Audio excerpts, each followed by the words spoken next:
es un nuevo colega. Hola, Julián. Y no veo a muchos más, es decir, no los veo en cámara, veo algunas fotos de algunos. Oh, Julián está 2 veces. Y estoy viendo a Pasa alguien que más. como a mí no me anda el micrófono, me tengo que conectar con el celular para poder Bueno, participar si quisiera participar. bueno, Julián. Yo les anticipo a todos que pueden participar en cualquier momento. No va a ser una interrupción, ¿eh? Si ustedes quieren en cualquier momento intervenir porque tienen una duda o una consulta, mi recomendación es no la dejen para el final. Háganlo en ese momento, liberen su micrófono en ese momento, hasta tanto les ruego a todos que lo tengan cerrado por el tema este del eco, pero cuando quieran participar, liberen su micrófono e intervienen. Esto no va a ser nunca considerado una interrupción. Todo lo contrario, va a ser considerado un aporte. Seguramente la duda que ustedes tienen o la pregunta que tienen también es compartida por otros de los compañeros, de manera que va a estar todo bien, ¿sí? No dejen de hacerlo, no sean tímidos. Bueno, hoy el tema que nos ocupa, el tema que me pidieron, era el tema de los procesos, yo los voy a llamar así, ¿no? Los procesos necesarios para la identificación de anticuerpos irregulares de carácter antieritrocitario. Este es un tema que no es complejo, tiene sus aristas, pero sí creo que es un tema tabú.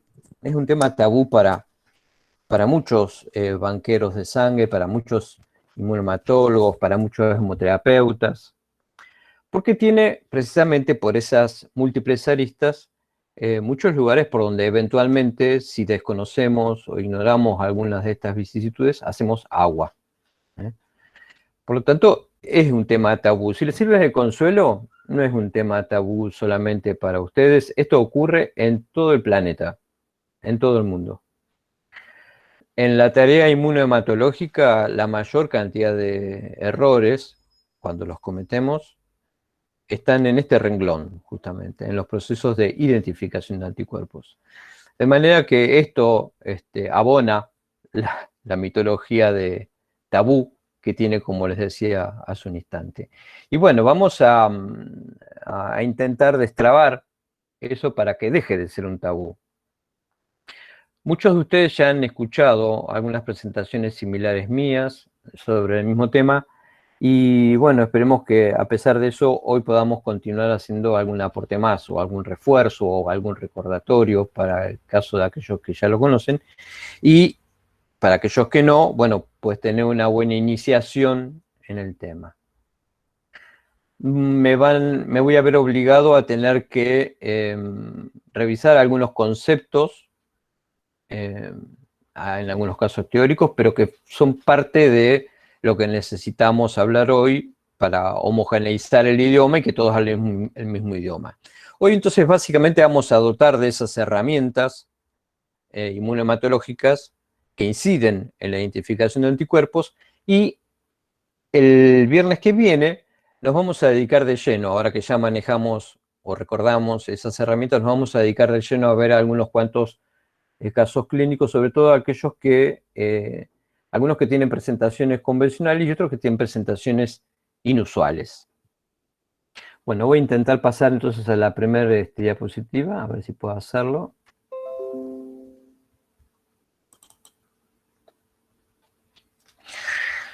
Este es el tema que nos va a ocupar entonces hoy.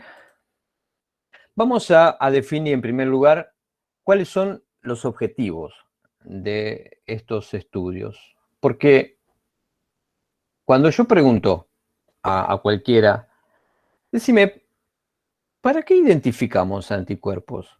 Una de las respuestas más frecuentes, más comunes, es para llenar la ficha del paciente.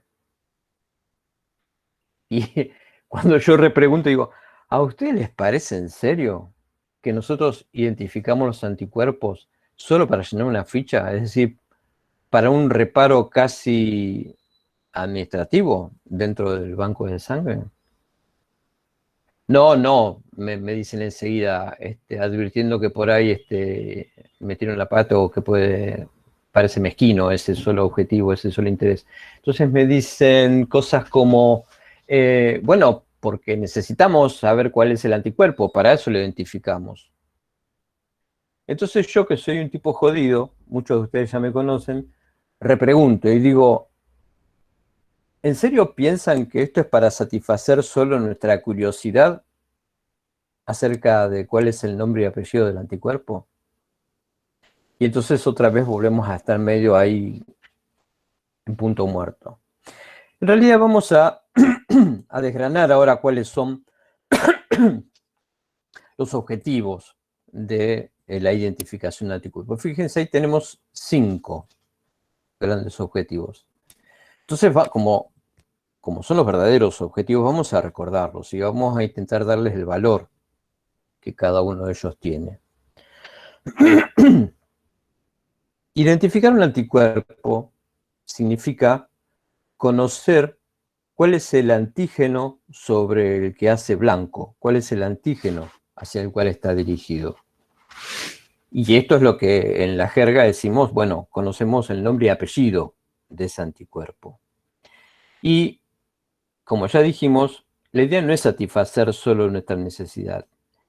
Nosotros necesitamos conocer ese nombre y apellido del anticuerpo para, entre otras cosas, y en primer lugar, como ven, evaluar, proyectar cuál es la significancia clínica que tiene ese anticuerpo.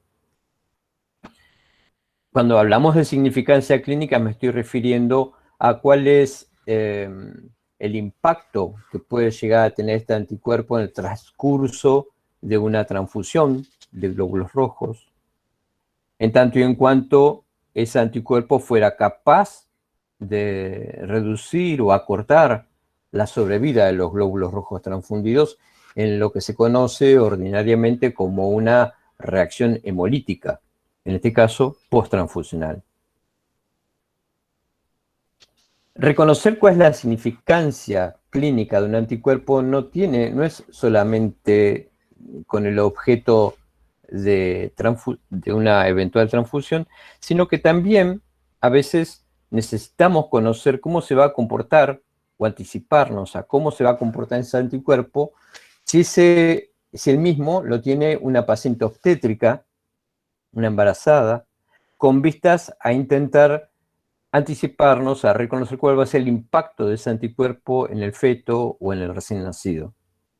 Es decir, si ese anticuerpo o esa significancia clínica tiene algo que ver en los aspectos perinatales.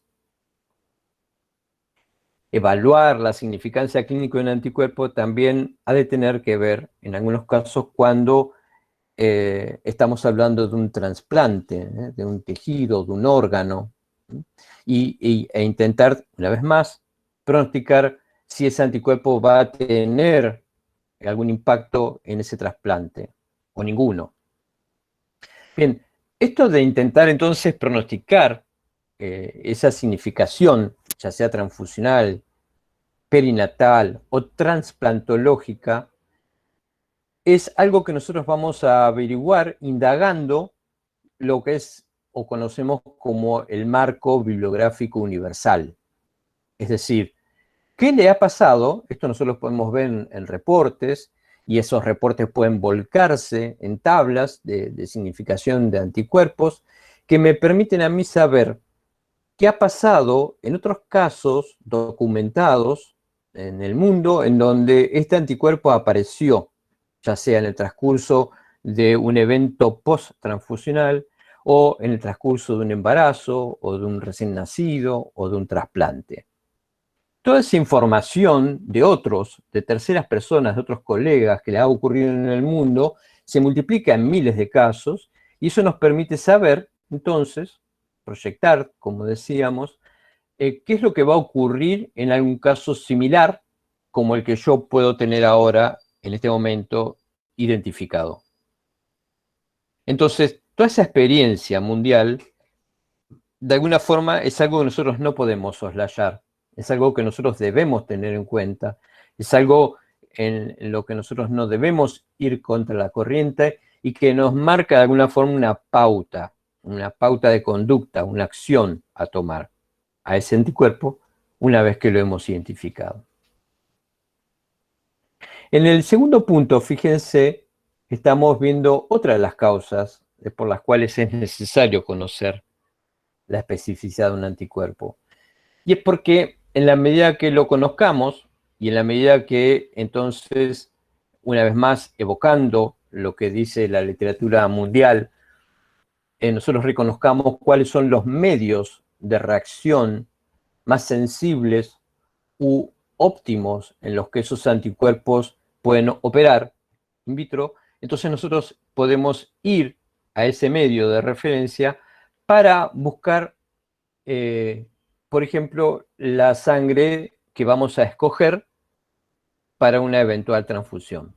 Es decir, por ejemplo, si nosotros encontramos que un anticuerpo de la especificidad anti-KID reacciona óptimamente en un medio antiglobulínico indirecto, en un medio de Coombs indirecto, entonces, bueno, cuando nosotros tengamos que hacer una búsqueda de sangre compatible para un paciente que tiene este anticuerpo, entonces vamos a prestar especial atención al medio antiglobulínico indirecto que sabemos, porque así lo refiere la literatura, que es el medio óptimo en donde hemos de encontrar actuando a ese anticuerpo in vitro. De la misma manera, y para continuar con el mismo ejemplo, también sabremos que el tratamiento de los glóbulos rojos que empleemos en el ensayo con enzimas proteolíticas incrementa o exacerba, potencia la reacción de ese anticuerpo. Entonces también, en este caso, que estamos citando en el ejemplo, puede ser útil el conocimiento de cómo reacciona ese anticuerpo en el medio enzimático para intentar, una vez más, la búsqueda de sangre compatible con fines transfusionales. Hay veces en donde el anticuerpo de nuestro paciente, ese que queremos transfundir, y ahora me estoy dirigiendo al punto 3, hay veces en donde el anticuerpo que tiene este paciente es un anticuerpo muy débil.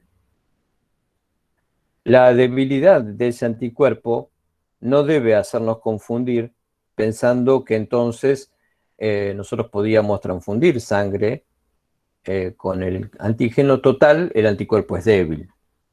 Una cosa es la debilidad de un anticuerpo in vitro, como nosotros podemos avisorarlo, ¿sí? Y otra cosa es la incompatibilidad de ese anticuerpo in vivo.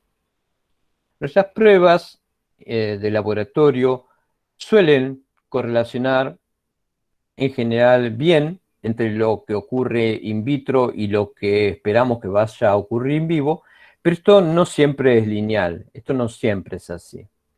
De manera que nosotros no podemos descansar la suerte o rifar la suerte de un evento transfusional solamente en la incompatibilidad que pueda exhibir o mostrar en el transcurso de nuestras pruebas un anticuerpo que tenga el paciente, porque este puede ser, como dijimos, lo suficientemente débil como para no brindar garantías de seguridad transfusional en el transcurso de una prueba cruzada frente a una bolsa que, por ejemplo, no tenga una expresión del antígeno suficiente. En ese caso, si por el lado de la bolsa de los hematíes el antígeno no está excelentemente bien expresado, y si por otro lado el anticuerpo del paciente es lo suficientemente débil, pues estos dos factores se suman en un combo que realmente no contribuye a brindar garantías desde el punto de vista de la seguridad transfusional, por lo menos basada en el resultado de esa prueba cruzada de compatibilidad sanguínea pretransfusional. De manera que en esas ocasiones va a ser inexcusable, para tener esas garantías necesarias, que nosotros nos aseguremos de que esa bolsa que pretendemos transfundir, más allá del resultado de una prueba cruzada de compatibilidad, sea carente del antígeno blanco hacia el cual está dirigido ese anticuerpo.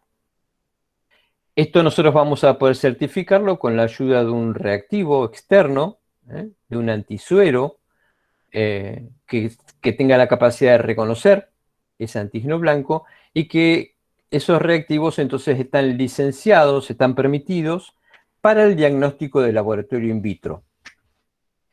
La potencia que suelen tener esos reactivos licenciados nos aportan la garantía que el mismo anticuerpo que tiene el paciente no es capaz de darnos por su extrema debilidad. Entonces, nosotros solamente vamos a poder chequear con ese reactivo, una vez más, vamos a ir al ejemplo que citamos antes de un antikit, nosotros vamos a poder chequear esa bolsa que queremos transfundir con un reactivo antikit, pero esto solamente va a ocurrir si yo previamente reconocí la existencia de ese anticuerpo, es decir, si yo previamente lo identifiqué. Entonces, el tercer punto que estamos resaltando aquí nos está haciendo ver que si yo no conozco cuál es el nombre y apellido del anticuerpo, mal voy a poder elegir un reactivo, un antisuero específico para poder chequear la ausencia del antígeno en cuestión en la bolsa a transfundir. Ahora, si se trata de estimar la relevancia de estos anticuerpos, pero desde el punto de vista... perdón, me estaba pasando de punto, en el punto cuarto, perdón. También saber entonces, si yo sé el nombre y apellido del anticuerpo, sé o puedo proyectar, puedo pronosticar cuál va a ser el porcentaje de incompatibilidad que voy a tener entre las bolsas de mi banco de sangre. Por ejemplo, si yo tengo un anticuerpo anti-KEL, yo sé que el antígeno KEL va a estar presente en aproximadamente en menos del 10% de mis donantes de sangre. Porque ese es el porcentaje de aparición del antígeno en la población.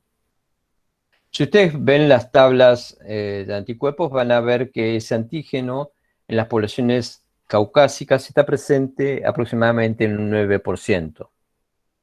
Bien, en nuestro país esos datos son todavía más exiguos, son menores, y se estima que aproximadamente el 2% de nuestros donantes portan el antígeno KEL.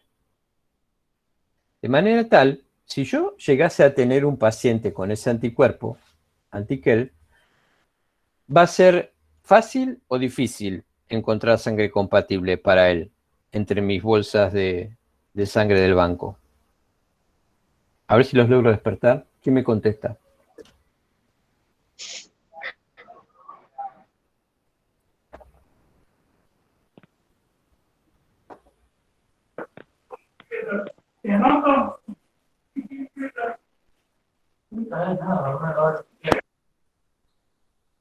A ver, uno solito que hable.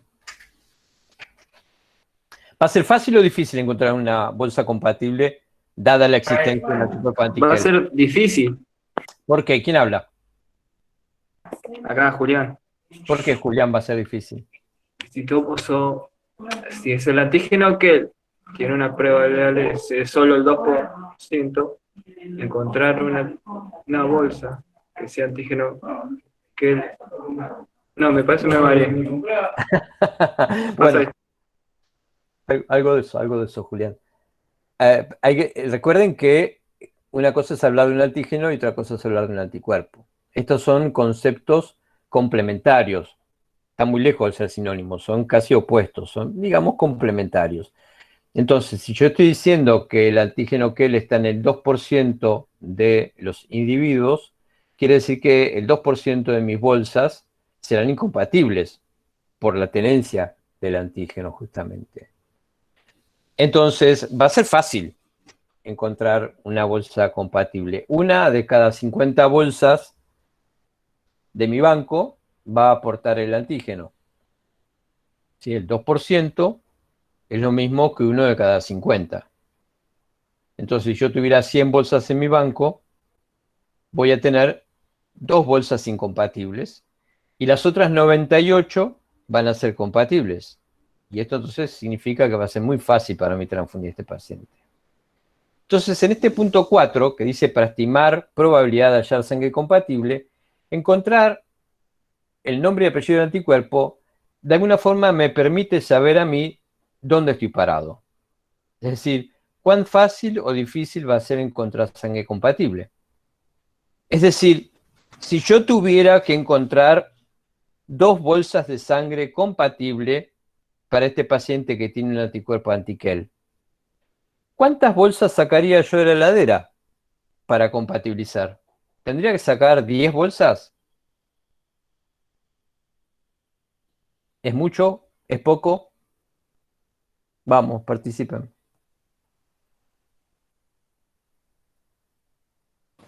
¿Cómo fue la pregunta, profe? Ahora se van a enganchar. Va de vuelta. Tengo un anticuerpo anti-Kell. El 2% de la población es incompatible. El 2% de mis donantes va a ser incompatible. Tengo que transfundir a este paciente que tiene un anti-Kell con 2 bolsas. ¿Cuántas saco de la heladera para compatibilizar? ¿2, 5, 10, 20, 50?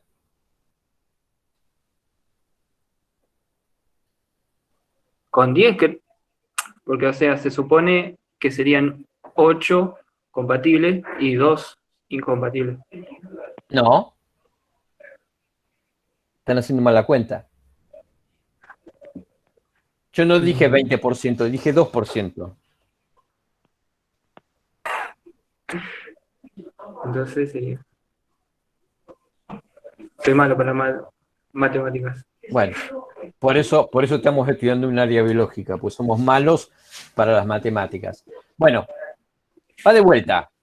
Esto es simple. Ahora por ahí se están mareando, pero apaguen los micrófonos porque está haciendo mucho ruido.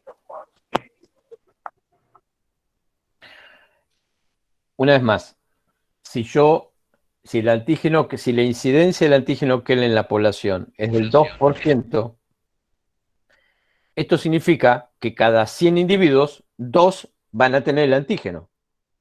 O lo que es lo mismo, 1 de cada 50. Espero que me hayan seguido hasta ahí.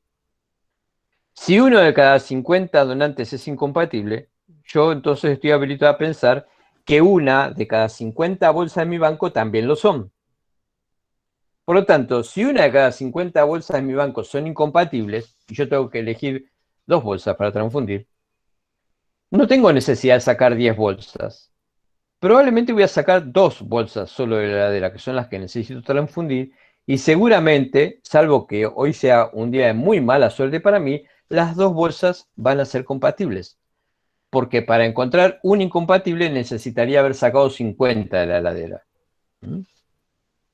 Entonces, el punto este 4, estimar la probabilidad de hallar sangre compatible, lo voy a poder estimar solamente si conozco cuál es el anticuerpo.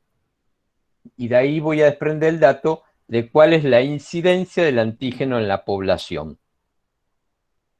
En otro ejemplo de esto mismo, si yo no tuviera un anti-Kell, sino que tuviera un anticuerpo de especificidad anti-E pequeña, que está presente en aproximadamente en la mayoría de los individuos, 1 de cada 35 individuos carece del antígeno E pequeña. Los otros 34 tienen el antígeno E pequeña. Entonces, si yo tuviera un paciente con este anticuerpo, anti-E minúscula, ¿va a ser fácil o difícil encontrar sangre compatible?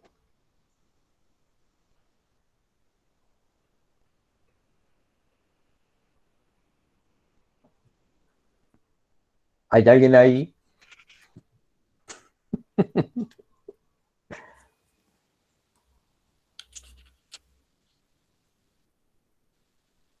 Más difícil.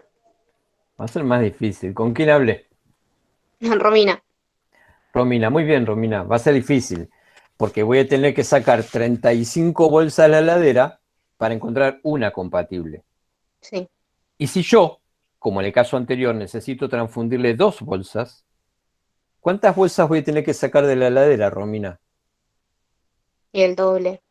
O sea, 60. 35-70. Claro. Voy a tener que sacar 70 bolsas de la heladera para encontrar las 2 compatibles que mi paciente necesita. Entonces, fíjense que si yo sé que si mi paciente tiene un anti-Kell o una anti-E pequeña, mi estrategia o mi esperanza, mi expectativa de encontrar sangre compatible varía en función de eso. Pero yo no voy a poder hacer esas estimaciones si ignoro cuál es el nombre y apellido del anticuerpo de mi paciente. Y este es otro de los motivos, entonces, el cuarto, de por qué yo tengo que identificar los anticuerpos. Y por último, fíjense que también sirve para contribuir a conocer cuál es el pronóstico y eventualmente el tratamiento de una enfermedad hemolítica del feto y del recién nacido. Porque habrá casos en donde estos anticuerpos generan un acortamiento de la sobrevida de los hematíes del niño, y habrá otros casos en donde la existencia de este anticuerpo no ocasiona esa circunstancia. Y esto yo lo voy a poder saber o proyectar una vez más en función de los informes mundiales que se reportan acerca de muchos casos de un anticuerpo dado en relación a embarazos o recién nacidos. Entonces, esto del pronóstico, esto es, ¿qué es lo que se espera con una embarazada que tiene este anticuerpo? Lo voy a saber solamente a punto de partida de reconocer cuál es el anticuerpo que ya tiene porque lo identifiqué. Lo mismo vale para el tratamiento, y cuando yo estoy hablando de tratamiento, muchas veces tiene que ver con un tratamiento transfusional que necesita ese niño. Y una vez más, esa transfusión va a estar condicionada mandatoriamente por la especificidad del anticuerpo que la madre posea. Entonces, fíjense que en esta placa nosotros estamos escarbando acerca de responder la pregunta, ¿y por qué tengo que conocer la especificidad de un anticuerpo?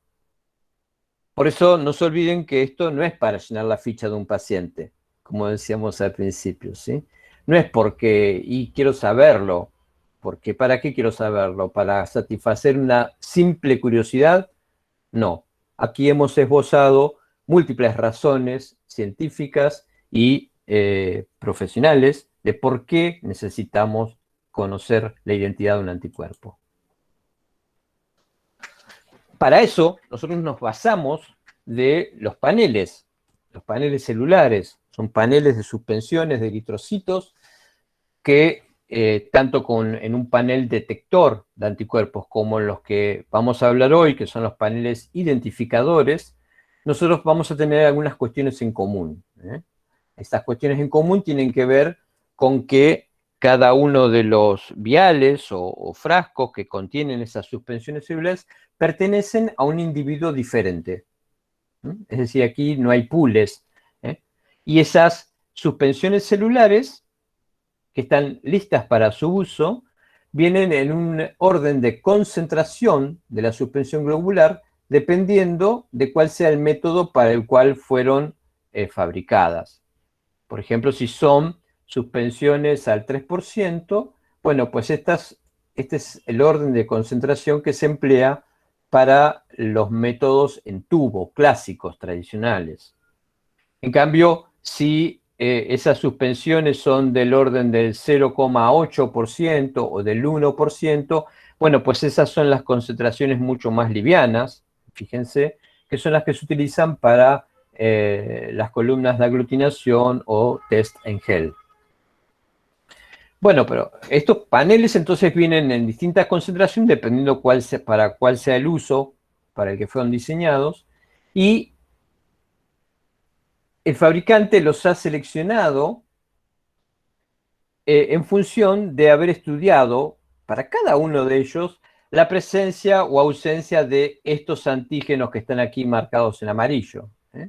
Estos antígenos son 18, fíjense que no son 18 cualquiera, sino que son 18 antígenos obligados que tienen que estar presentes en por lo menos alguno de todos los donantes que componen un panel identificador.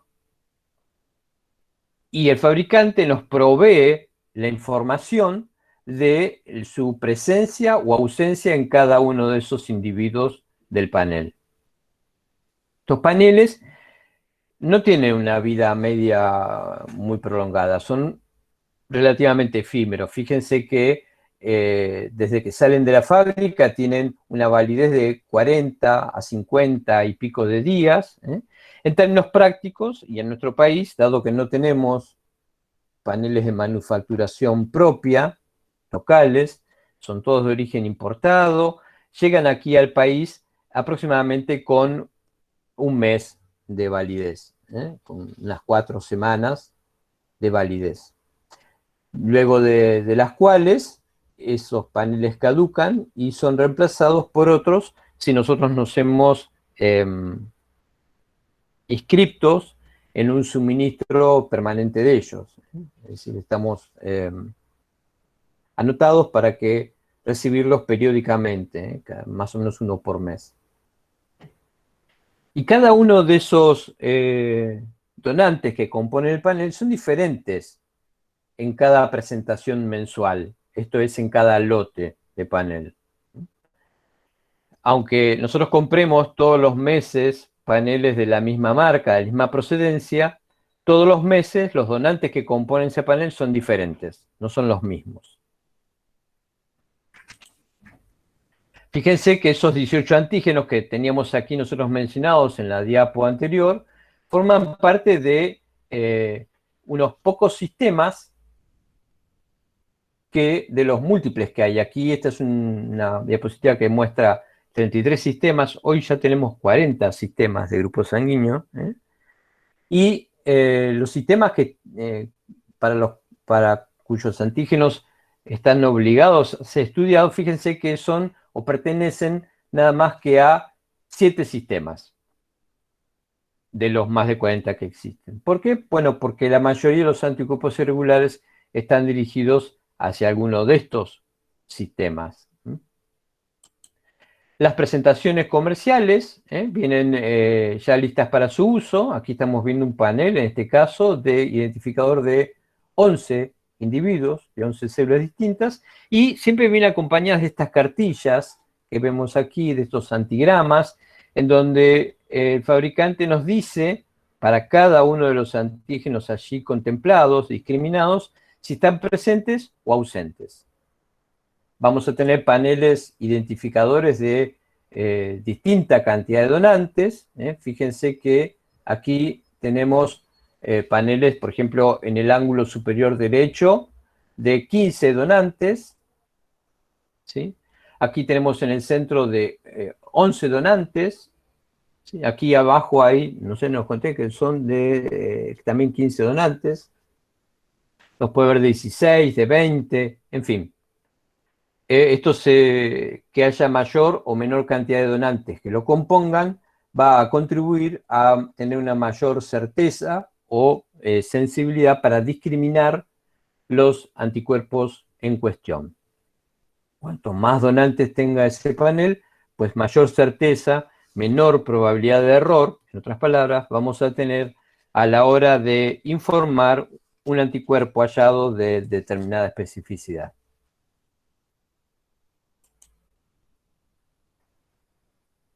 Voy a volver a la diapositiva anterior. Fíjense aquí, por ejemplo, estamos viendo en el centro 2 presentaciones comerciales, son del mismo proveedor.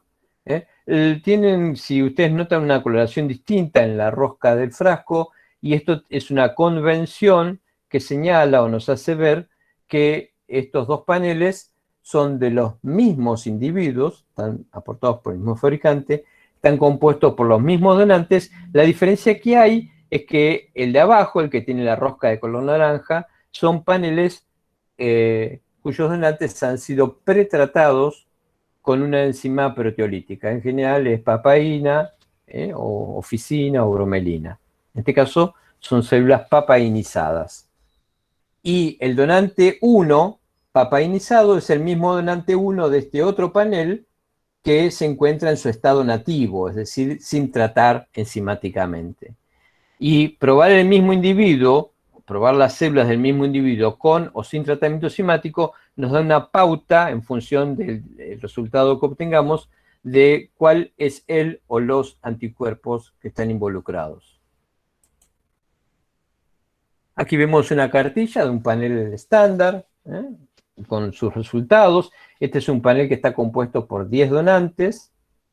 El donante número 11 no es un donante adulto. Fíjense que nos aclara el fabricante que esto es producto de un pool, es decir, de una mezcla de células de sangre obtenidas de sangre de cordón umbilical, es decir, son sangres de origen fetal.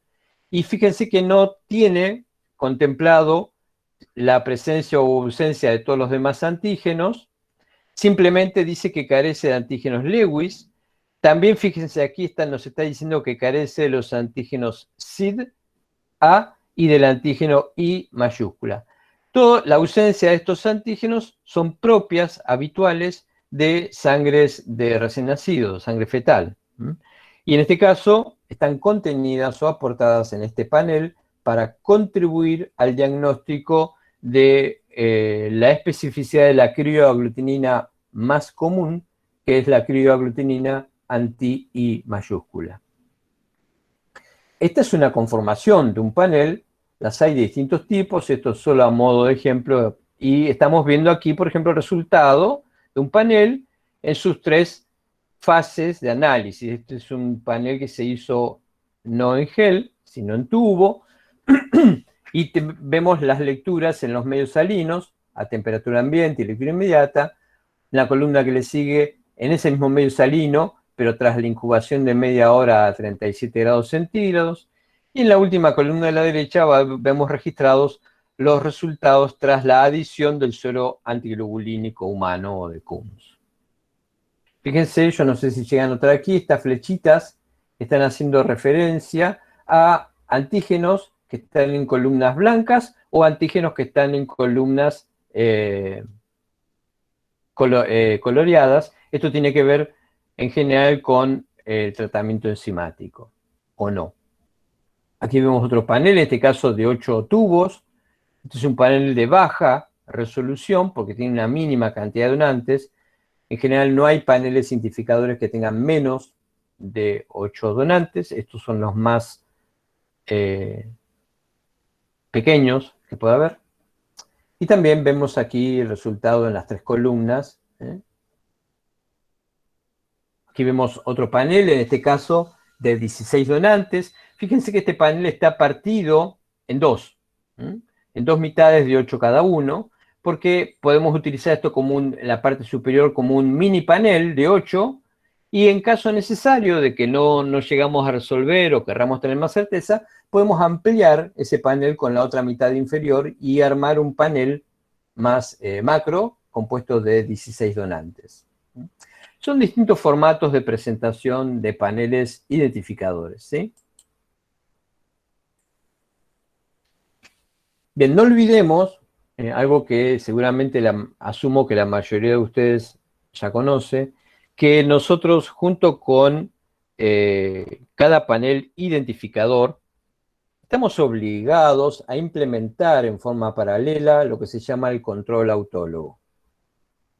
¿Qué es el control autólogo? Bueno, pues no es ni más ni menos que un donante más que incorporamos al panel comercial, solo que en este caso ese donante es el propio paciente. Y las células que estamos utilizando entonces son las del propio paciente. Y el suero que estamos empleando es el del propio paciente, de la misma forma en la que nosotros presentamos el suero del paciente a otras células, también hacemos lo mismo con las propias. Hacer un control autólogo es lo que nos permite a nosotros reconocer si estamos en presencia de un suero portador de una respuesta aloinmune o autoinmune. Esto es, fíjense, aquí abajo, aquí vemos que el anticuerpo del paciente es reactivo con algunos glóbulos rojos del panel, pero no lo es, fíjense, es negativo, con los glóbulos rojos autólogos del propio paciente. Esto significa, o es interpretado por nosotros como la evidencia del laboratorio de que estamos en presencia de un haloanticuerpo. Y hacemos esta afirmación sobre la base que ese anticuerpo fue capaz de reaccionar con glóbulos rojos del panel ajenos, pero es incapaz de hacerlo con los propios. Y esto define a ese anticuerpo como de naturaleza aloinmune. Es decir, está dirigido contra antígenos no propios. Esto es lo que define a la existencia de un haloanticuerpo. En tanto que si ocurre lo inverso, es decir, que reacciona con los glóbulos rojos propios, entonces esto define, más allá de cómo haya dado con los glóbulos rojos ajenos, define a esta instancia como la debida u ocasionada por la presencia de un autoanticuerpo, que hace blanco en los determinantes antigénicos propios. Entonces, el autocontrol o control autólogo es algo que debemos instaurar siempre, inexorablemente, en paralelo con todos los intentos de identificación de anticuerpos que emprendamos. Vamos a ver y a recordar muy rápidamente aquí algunos ejemplos típicos de presentación de estos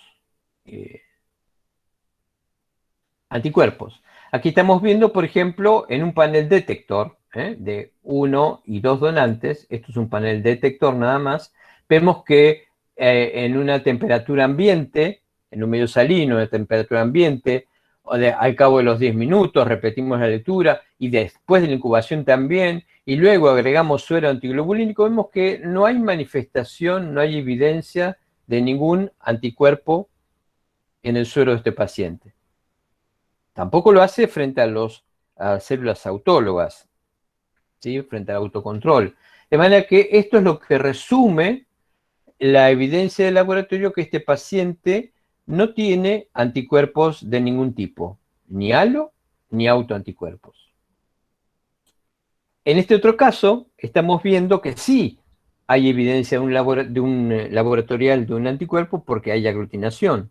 Y esta ocurre en un medio salino y ocurre a temperatura ambiente, ya sea en una lectura inmediata, donde lo hace más débilmente, o al cabo de los 10 minutos de incubación, donde la aglutinación se ha reforzado ligeramente. Este anticuerpo manifiesto en este medio salino a temperatura ambiente no es capaz, como vemos, de mantener esa aglutinación tras la incubación a 37 grados. No le gustan los 37 grados. Y tampoco le gusta el medio antiglobulínico. Yo no sé todavía cuál es ese anticuerpo, pero sé que es un haloanticuerpo y me baso en esta afirmación por los resultados del autocontrol que demuestran la ausencia de aglutinación.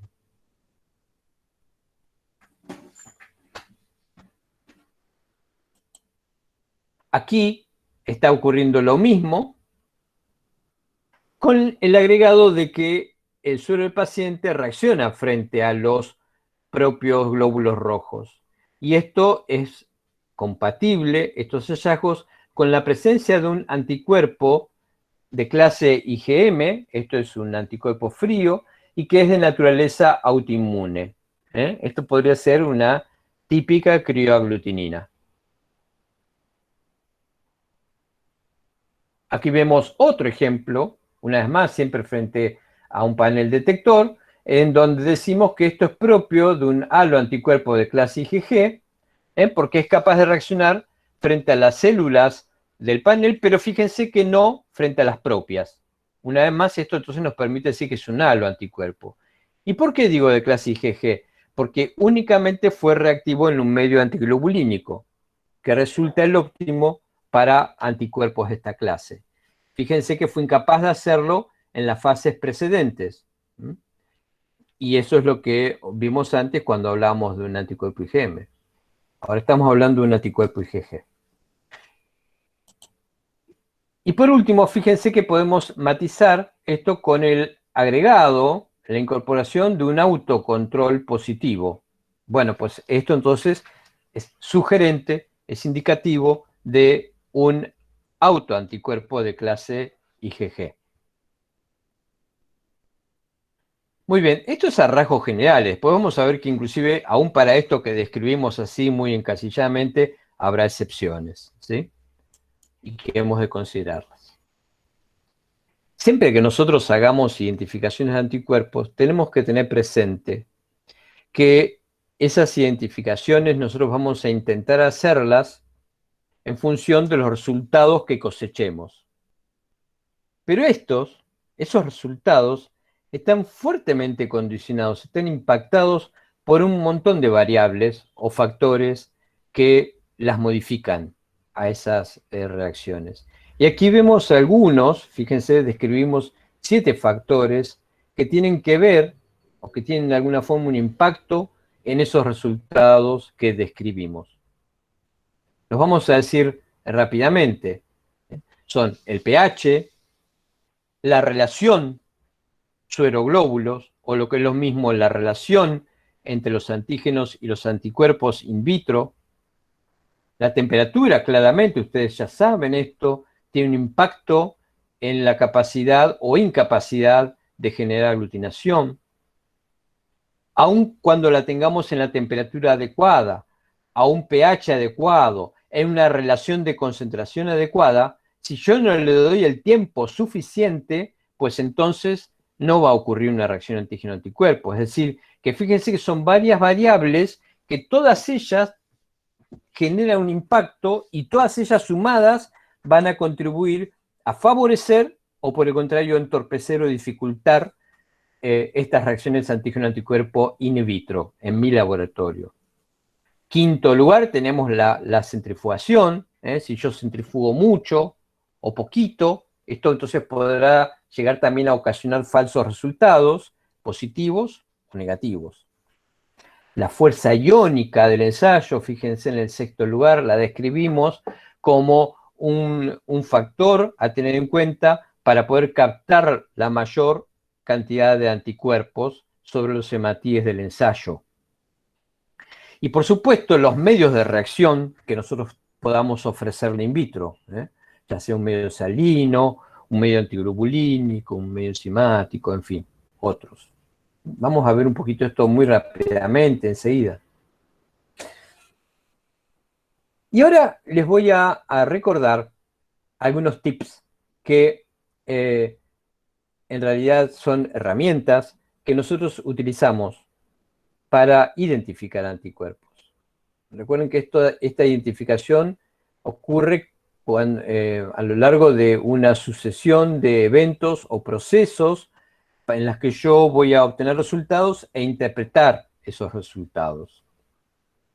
Para eso voy a echar mano, es decir, no me tengo que olvidar de determinadas circunstancias o herramientas.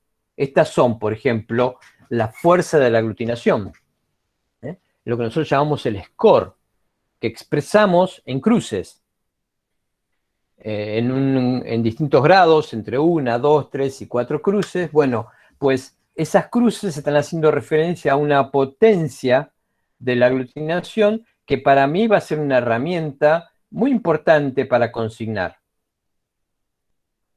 Muchas veces nos cansamos de ver resultados de identificaciones de anticuerpos escritos en las cartillas que acompañan los paneles, en donde muchos colegas nuestros solamente consignan positivo o negativo. Sin embargo, omiten decir en aquellas reacciones que son positivas, cuán positivas son. Es decir, ¿qué positivo fue? ¿De una cruz o de 4 cruces? ¿O de 2 o de 3?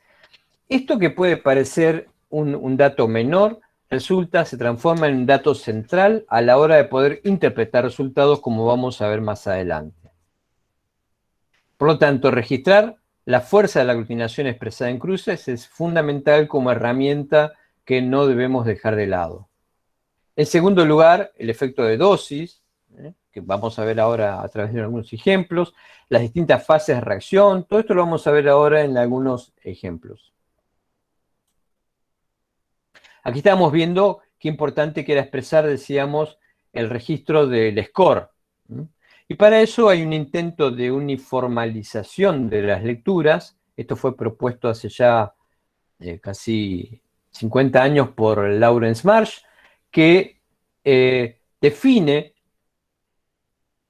cómo nosotros escogemos la cantidad de cruces para expresar una aglutinación. Entre 1, 2, 3 y 4 cruces, esto obedece a distintas definiciones del aspecto que tienen los aglutinatos que estamos observando. De manera tal, por ejemplo, 4 cruces es un solo bloque, un solo aglutinato. O 3 cruces es la presencia de no más de un par de aglutinatos. Cuando ya tenemos varios aglutinatos, pero estos son grandes o evidentes, francos, esto es 2 cruces. Y cuando tenemos múltiples aglutinatos y mucho más pequeños, esto se define como una cruz. Antes, entre una cruz y un resultado negativo, tendremos reacciones débiles que se definen, por ejemplo, como un débil granulado, en el medio de una suspensión celular de células libres. Esto a ojo desnudo, y a veces también podemos hacer lecturas microscópicas para poder diferenciar una reacción negativa de una extremadamente débil. Esta cantidad de cruces también se puede traducir en la columna que vemos al lado, en un score numérico, que nos permite inclusive otorgar matices de diferencia a las reacciones. De manera tal, vemos, por ejemplo, en 2 cruces, que tenemos 2 cruces fuertes y 2 cruces débiles, o 2 cruces estándar. Y esto nos va a permitir otorgarle un número mayor o menor, según querramos hacer énfasis en que esas 2 cruces son más o menos intensas. Es decir, podemos otorgar estos matices diferenciales. La otra herramienta de la que hablábamos, recuerdan, la segunda herramienta tenía que ver con el efecto de dosis. Vamos a recordar rápidamente qué cosa era esto del efecto de dosis. Bueno, pues aquí lo vemos ejemplificado a través, por ejemplo, de el par alélico Duffy, en donde las células, como la que vemos en la izquierda, y las de la derecha, ambas son células antígeno Duffy A positivo. Sin embargo, la diferencia que hay entre ellas es que la de la izquierda es, además de Duffy A, portadora de su correspondiente alelo, el Duffy B, que también se expresa en la célula de los mismos hematíes, en la membrana, perdón, de los mismos hematíes. El hecho de que aquí en esta célula heterocigota estén presentes ambos antígenos condiciona que la plaza, que la cantidad de plazas determinadas de antemano para alojar los antígenos Duffy en la membrana es limitada, y que cuando esa información es compartida por los dos antígenos, se reparte en partes iguales. Esto hace, entonces, se desprende de esto que acabo de decir, que las células heterocigotas de la izquierda tienen, por regla general, menor cantidad de antígeno A por glóbulo rojo que aquellas células que portan el mismo antígeno, pero bajo la condición homocigota, que en consecuencia suelen expresar el mismo antígeno en una doble dosis antigénica con respecto a la anterior. Bueno, de manera tal, la homo o heterocigosidad entonces de las células para los pares alélicos, como ven, hacen que algunas células puedan tener más o menos cantidad del mismo antígeno en cuestión. ¿Y por qué mencionamos esto? Bueno, porque esto tiene un correlato in vitro cuando nosotros estamos en presencia de un anticuerpo contra esos antígenos. Y ahora vamos a ver el caso, supónganse, aquí vemos las dos células que mencionamos recién, pero vamos a ver que estamos en presencia de un anticuerpo anti-Duffy A. Mi paciente tiene un anticuerpo anti-Duffy A, y cuando yo le compatibilizo estas dos células, lo vemos aquí en el cuadro, cuando la reacción que se espera tener en un medio antiglobulínico va a ser menor, y esto se grafica con una menor cantidad de cruces, en este caso 2, con la célula heterocigota, que las 4 cruces que yo voy a verificar frente a la célula homocigota, que le ofrece a la reacción mayor cantidad de antígeno con el cual el anticuerpo puede interactuar.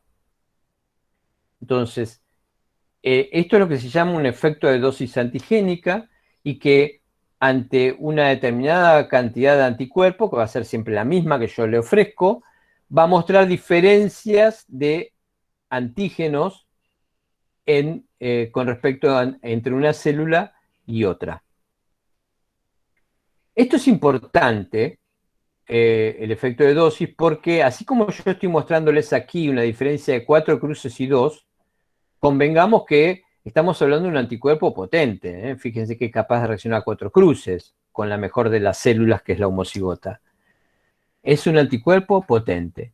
Pero si yo estuviera en presencia, imaginen ustedes, de un anticuerpo, el mismo anticuerpo antiafia de la misma especificidad, pero en este caso que fuera un anticuerpo débil, o que hubiera menor cantidad de ese anticuerpo, tuviera un menor título, estas cruces de 4 y 2 pueden decaer. Y podríamos, por ejemplo, llegar a tener 3 cruces y una cruz. Y si el anticuerpo es todavía mucho más débil, podemos llegar a tener, supónganse, 2 cruces para la homocigota y una cruz o débil para la heterocigota. Y en casos extremos, si el anticuerpo es muy débil, hay muy escasa cantidad de anticuerpo, esto puede ser que solamente se exprese con las células homocigotas, por ejemplo, una cruz, y que ese mismo muy débil anticuerpo es incapaz de reaccionar o de aglutinar células de condición heterocigota, en donde el anticuerpo puede permanecer indetectable frente a esa célula, dado que tuvo lugar 2 circunstancias extremas: un anticuerpo extremadamente débil y una célula de condición desfavorable por su heterocigosidad.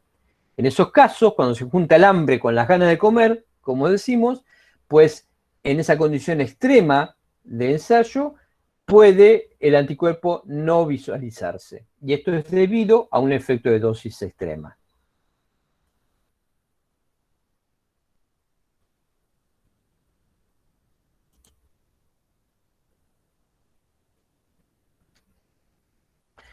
Este efecto de dosis del cual yo les estaba hablando recién, satisface la mayoría de los pares alélicos de la mucha mayoría de los sistemas de grupo sanguíneo. Pero encontramos algunas excepciones, que son las que están aquí descritas. ¿Sí? En ellas vamos a ver que los antígenos I mayúscula e I minúscula, en primer lugar, lo mismo que Lewis A y Lewis B, estos no son alelos entre sí. I mayúscula e I minúscula no son alelos. Lewis A y Lewis B, contra lo que puede parecer la opinión común o desprevenida, bueno, pues no son alelos, y por lo tanto allí no se va a verificar el efecto de dosis del que estábamos hablando. Y lo mismo corre para el antígeno P1, ¿sí? Entonces, en esos sistemas no vamos a esperar ver efecto de dosis. También veíamos que la importancia, habíamos mencionado antes, las herramientas de ver cómo reacciona un anticuerpo frente a glóbulos rojos de cordón. Bueno, pues esto va a estar determinado por la capacidad que tienen los antígenos de determinado sistema para estar mal o bien expresados en sangre de los recién nacidos. Hay sistemas de grupos sanguíneos que se desarrollan en etapas más tardías de la vida y otros sistemas de grupos sanguíneos que ya están muy bien desarrollados en el recién nacido y aún en etapas fetales. Bueno, de manera tal, fíjense que aquí marcamos cuáles son los antígenos que están muy débilmente expresados, y algunos no, ni siquiera débilmente, no están expresados en los glóbulos rojos de cordón umbilical, es decir, de origen fetal.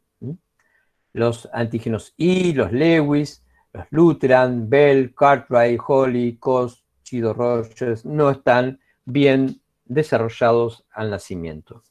Por lo tanto, esto probablemente también sea la razón por la cual estos anticuerpos no tienen una implicancia perinatal.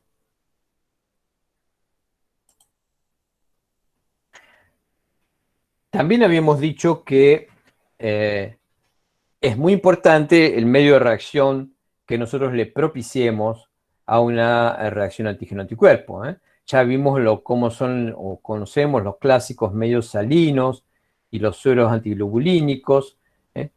Ahora vamos a ver qué impacto tiene la albúmina, los LIS como medios de baja fuerza iónica, soluciones salinas que potencian los anticuerpos, las enzimas, el polietilenglicol y policationes, por ejemplo, como el polibrene.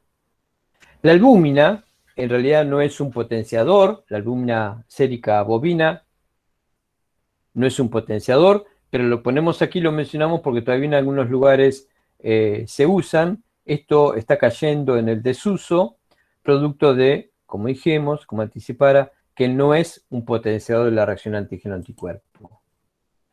Sí lo son los medios de soluciones salinas de baja fuerza iónica, las que genéricamente se conocen como LIS, ¿sí?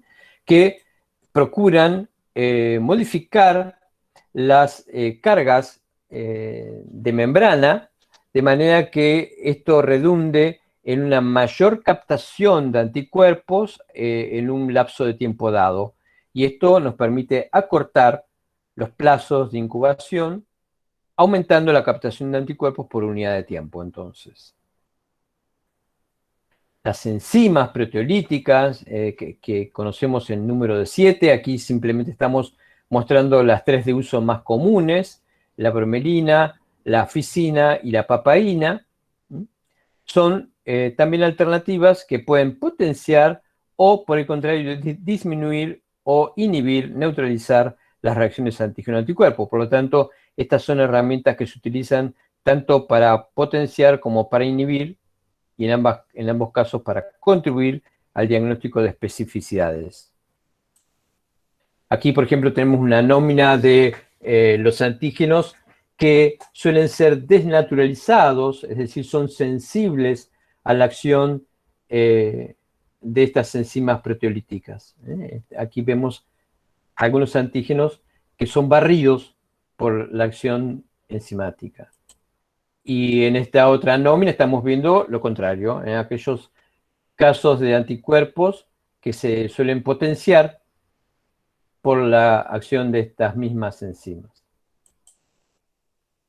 Recuerden que lo que les dije antes, los paneles, hay presentaciones comerciales que vienen los mismos individuos en 2 paneles distintos, uno sin tratar y otro, el que está coloreado, tratados con enzimas proteolíticas, en este caso con papaína.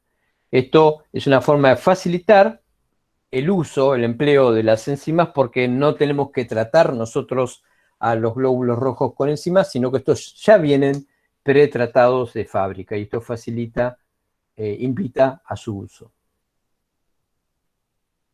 Los policationes son técnicas que no tienen, son muy buenas, pero no tienen mucha prédica en nuestro medio todavía, como el polibrene. Son técnicas muy sensibles y también muy rápidas, que en muy breves minutos pueden obtener reacciones de igual o mayor sensibilidad que las clásicas. El polietilenglicol también apunta a lo mismo, es otro potenciador que se puede emplear. Y, en fin, todos estos distintos medios de reacción pueden ser empleados nosotros para distinguir características diferenciales entre los anticuerpos, sobre todo cuando más de un anticuerpo está presente en el mismo suero de un paciente, dando origen a una mezcla de los mismos.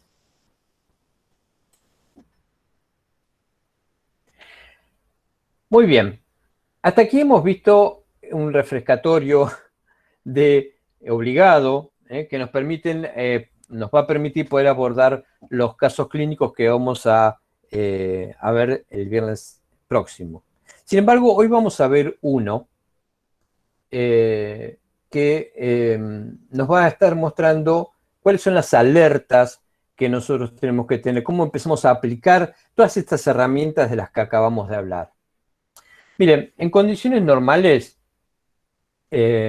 muchas veces nosotros intentamos identificar anticuerpos y muchas veces, por suerte, no tenemos inconveniente y reconocemos fácil y rápidamente la existencia de un anticuerpo dado.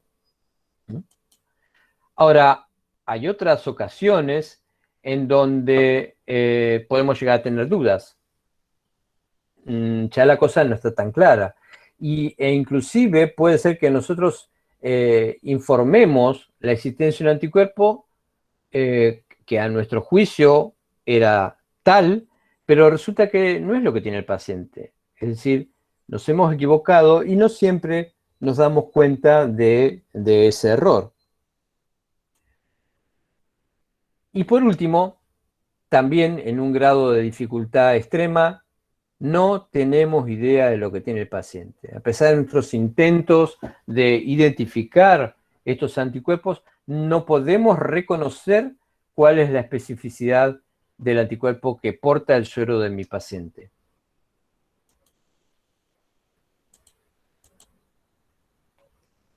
¿Por qué esto es así? ¿Por qué a veces es tan claro y a veces no tanto? Bueno, hay distintas variables que contribuyen a esto. A veces esa variable tiene que ver con la muestra del paciente. Por extensión tiene que ver con el paciente, con la muestra que hemos obtenido, con variables o limitaciones que están contenidas en esa muestra. Pero otras veces no tiene que ver con la muestra del paciente, sino que a veces tiene que ver con las células del ensayo. Me estoy refiriendo a nuestros paneles. A veces nuestros paneles tienen características que no nos muestran un anticuerpo tan clásicamente, como decimos, de libro, ¿no? Y bueno, también, ¿por qué no? Pueden pasar las dos cosas juntas, a la vez. Hay alguna particularidad en el suelo del paciente y también alguna particularidad en nuestros paneles. ¿Sí? Bingo.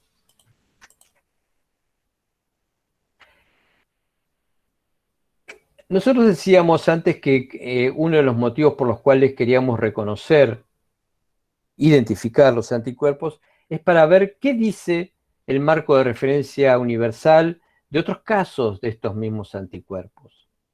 Y eso es muy sólido y nos permite de alguna forma tener una perspectiva, un pronóstico.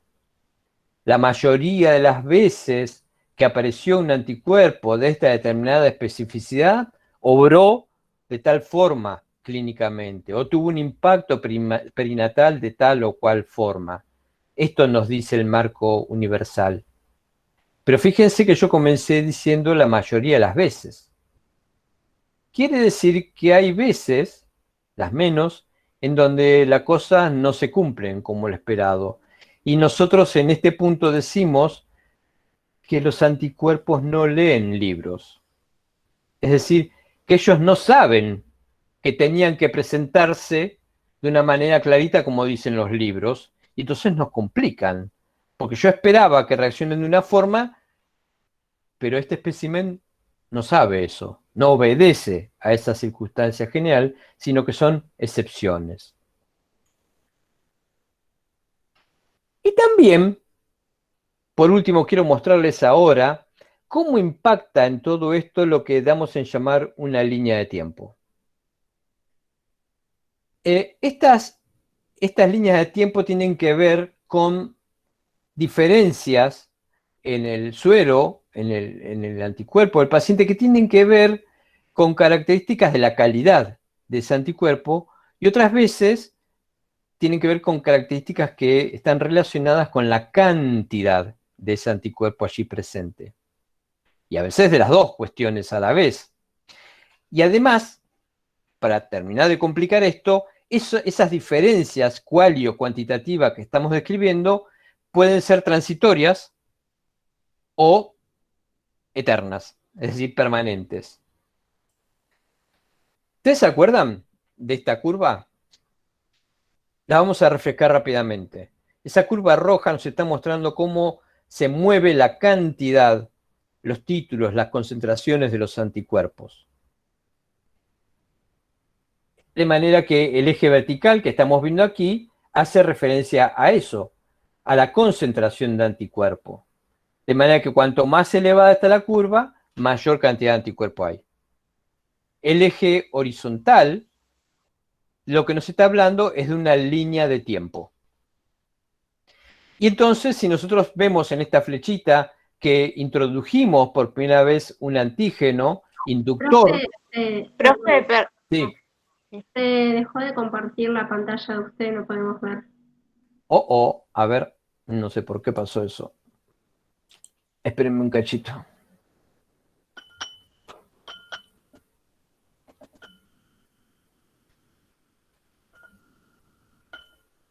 ¿La pueden ver ahora? no, todavía no.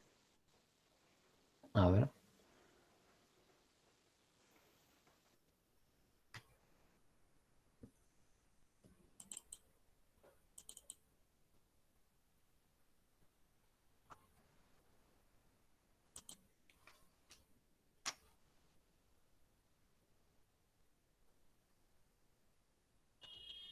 Ahí que están viendo ustedes la pantalla.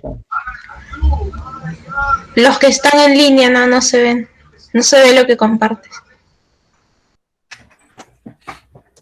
Un instante.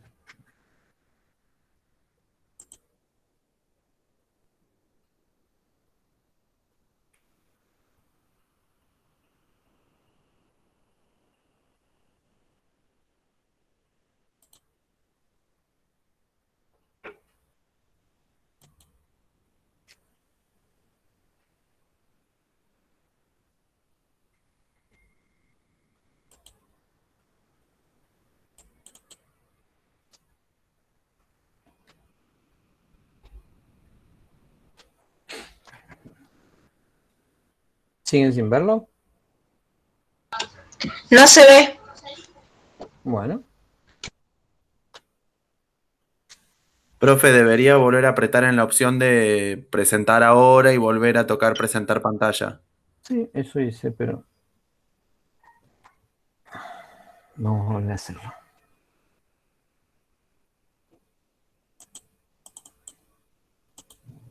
A ver si lo logro compartir ahora. ¿Ahora sí? Ahora está perfecto. Ahora sí.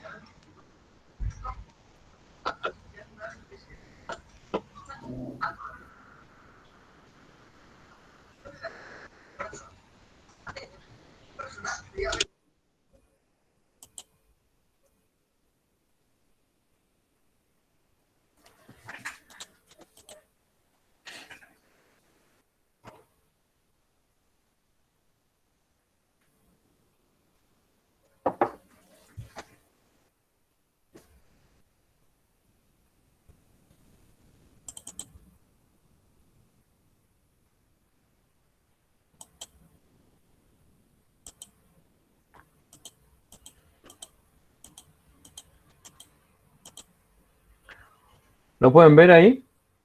Sí. Sí. Bueno, no sé qué pasó, pero bueno. Vamos a continuar.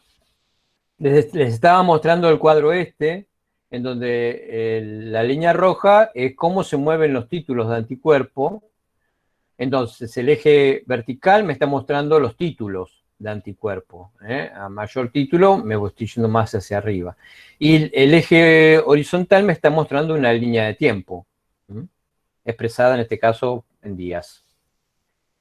Y aquí estamos viendo una flechita en donde es la oportunidad, el momento en la línea de tiempo que llamamos momento cero, en donde nosotros introducimos, inoculamos un antígeno. Inmediatamente, como ven, no aparece el anticuerpo, perdón. No aparece la línea roja de anticuerpo, sino que para que comience a visualizarse necesitamos un tiempo de espera. Es lo que ustedes conocen clásicamente como un periodo de ventana, en donde el individuo, podemos decir que ya se disparó su respuesta inmune, pero todavía no hay suficiente cantidad de anticuerpos como para que sean detectables. Luego de que superado ese periodo de ventana, sí comenzamos a ver aparición de anticuerpo y a medida que transcurre el tiempo, aparece cada vez más anticuerpo. ¿Lo ven?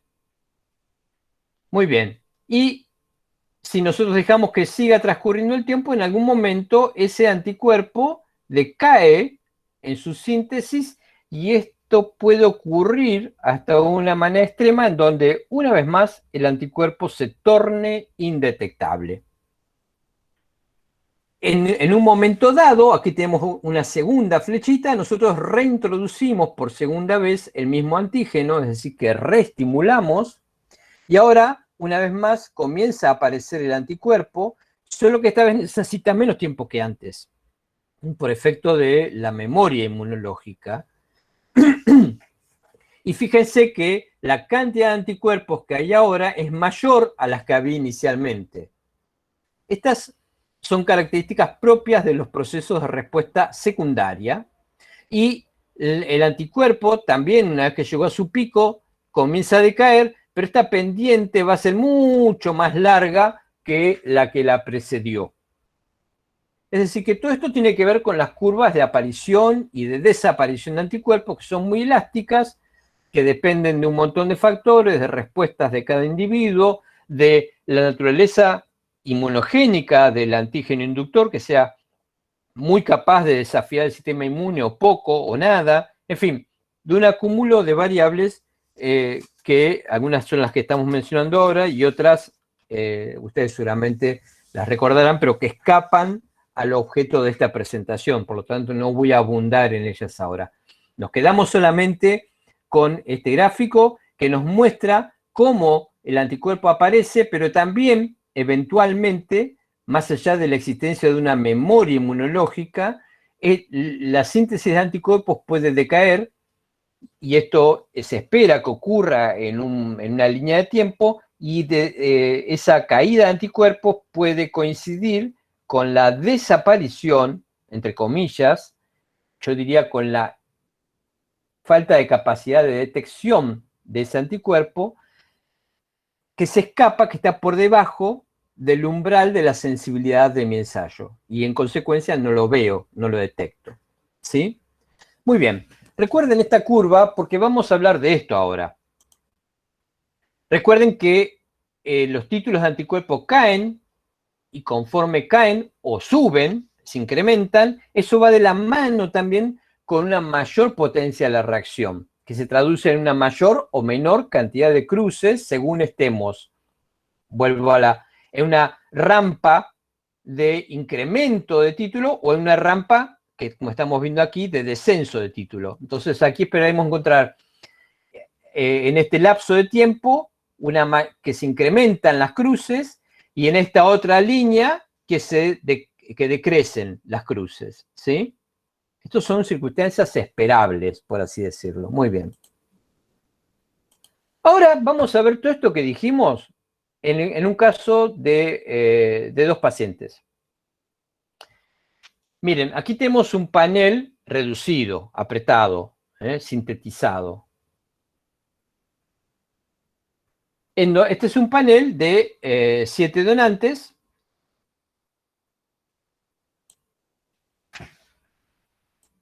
Vamos a poner esto aquí. Este es un panel de 7 donantes, ¿sí? Entonces, y vemos que estamos hablando nada más que de estos 6 antígenos del sistema RH como los que están contemplados. En realidad, ustedes saben, los paneles tienen muchos más, pero bueno, nos quedamos con esta parte, con esta mirada más seleccionada. Fíjense que cada uno de estos 7 donantes tiene distintos genotipos, y fíjense que han sido contemplados la presencia o ausencia de estos 6 antígenos del sistema RH, los que son dados en llamada del genotipo, e incluimos el antígeno CW. Ahora bien, nosotros tenemos un paciente con un anticuerpo que queremos saber cuál es. Resulta que ese anticuerpo es un anticuerpo anti-D. El paciente es un paciente RH negativo, carece del antígeno D, por lo tanto es susceptible, puede hacer un anticuerpo anti-D, y de hecho este paciente lo hizo. Hizo un anticuerpo anti-D. Y nosotros estamos diciendo entonces aquí que tenemos un paciente con una inmunización activa. Él se sensibilizó, él está fabricando este anticuerpo, y lo estamos viendo a través de esta prueba antiglobulínica indirecta. En CUMS vemos que ese anticuerpo reacciona solamente con las células que son D positivo, ¿lo ven? Y con las que no son D positivo no lo hace. Y esto es propio y esperable para un anticuerpo anti-D. Este anticuerpo anti-D también parece ser muy potente, a juzgar por la cantidad de cruces con las que reacciona. Fíjense, con la máxima potencia de 4 cruces. Bien, Esto es muy fácil, es muy clarito. Esto es una inmunización activa de un paciente que él está sintetizando el anticuerpo anti-D, un potente anticuerpo anti-D de estas 4 cruces. Ahora, no se pierdan. Imaginen ahora un segundo paciente, no este. Ese segundo paciente también tiene un anticuerpo anti-D. Pero la diferencia que hay con este que acabamos de ver es que ese anticuerpo anti-D que tiene el plasma de ese segundo paciente no es un anticuerpo anti-D que fabricó el paciente, como lo hacía este, sino que es el anticuerpo anti-D en una paciente RH negativo a la que nosotros sometimos a una inmunoprofilaxis RH. Es decir, en una paciente en la que le dimos la gamma globulina hiperinmune anti-D para que ella no se inmunice, para protegerla, ¿sí? Una paciente que dio a luz un niño RH positivo, repito, es una paciente RH negativo, que dio a luz un niño RH positivo, y para protegerla, para que no se sensibilice, para que no se inmunice con el anticuerpo anti-D, le proveemos una determinada dosis de gamma globulina hiperinmune anti-D para impedir que ella haga ese anticuerpo anti-D. Fíjense que lo paradójico es que para que ella no haga un anti-D, yo le doy anti-D.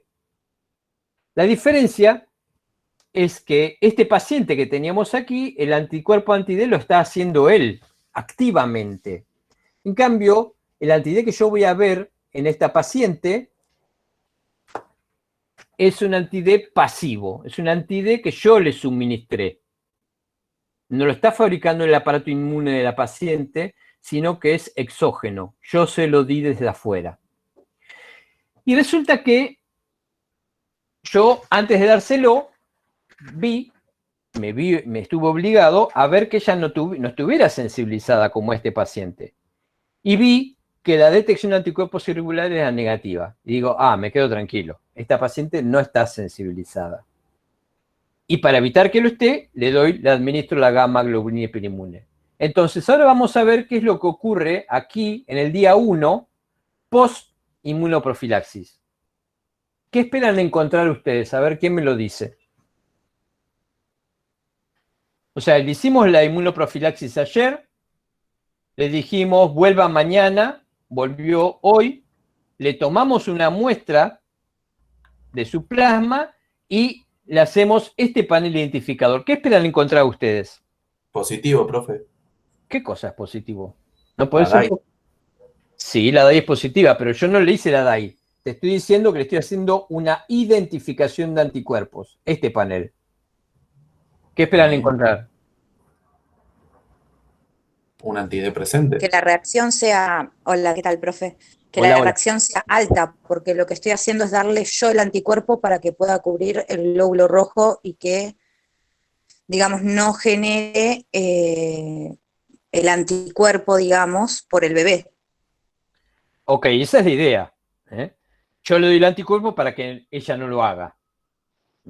Le damos ese anticuerpo para que tome los glóbulos rojos fetales que todavía estén en la circulación de la madre en el posparto, ¿sí? Para que los tome, para que cubra esos antígenos D. Eso lo va a hacer el anticuerpo dada su especificidad. Es específico y se va a unir en la medida que haya oferta de antígeno D, y esto solamente va a ocurrir en los hematíes fetales que todavía estén en la circulación materna del posparto. ¿Me van siguiendo? Entonces, el anticuerpo que yo le administré va a tomar esos glóbulos rojos fetales y todavía es posible, es común, es habitual, que exista un excedente, un sobrante, y este se va a ver en el plasma. Entonces, cuando yo tome el plasma en el día 1 post-inmunoprofilaxis, ¿qué voy a encontrarme aquí en esta columna? Si yo le hiciera este panel identificador, ¿no? ¿Qué voy a encontrarme en esta columna? Y el anti-D. Muy bien, lógico. No tengan miedo de decir, vamos a encontrar un anti-D. Y esto es lo que vimos, fíjense. ¿Cuál es la primera diferencia que ustedes ven en estos dos pacientes. El de la izquierda, recuerden, tenía una inmunización activa. El paciente estaba haciendo un anti-D. El de la derecha no está haciendo un anti-D. El anti-D se lo administré yo y es el que estamos viendo. ¿La especificidad es la misma?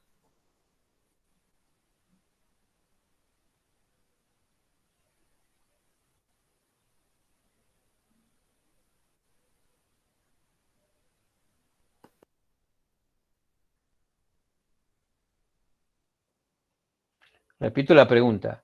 La especificidad, o es decir, el nombre y apellido del anticuerpo, ¿esa especificidad es la misma?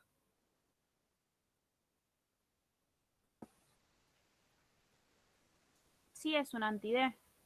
Si a eso se refiere, que es la misma Claro, especificidad. La única diferencia claro, son las intenciones en las cruces. claro, muy bien. La especificidad es la misma. En ambos casos, la especificidad es anti-D. Pero también, como decía, no sé cómo era tu nombre, ¿quién me habló recién? Janet. Janet. Pero Janet también vio que la potencia es diferente. Y lo observó, tomó nota y me dice, sí, la especificidad es la misma, pero la potencia es diferente.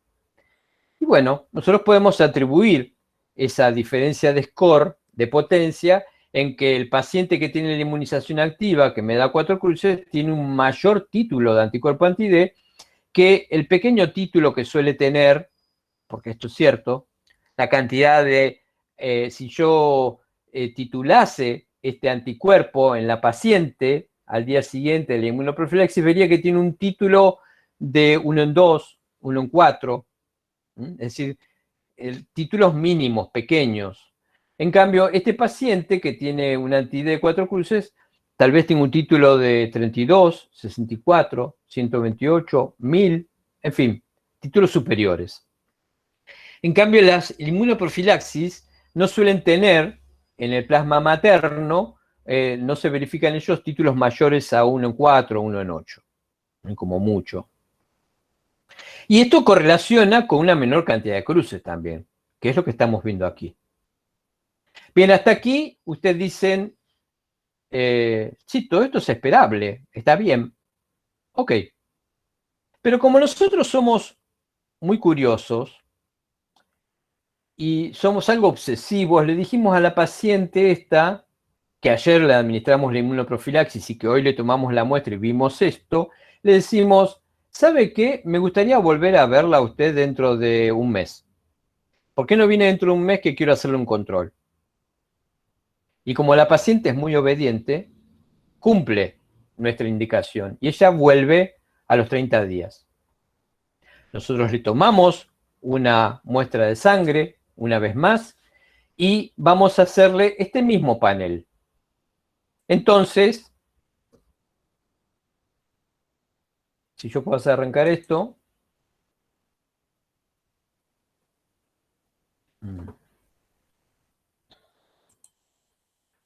Voy a ver que en el día 30, post inmunoprofilaxis, me encuentro con esto. ¿Quién me dice qué es lo que estamos viendo aquí? A ver.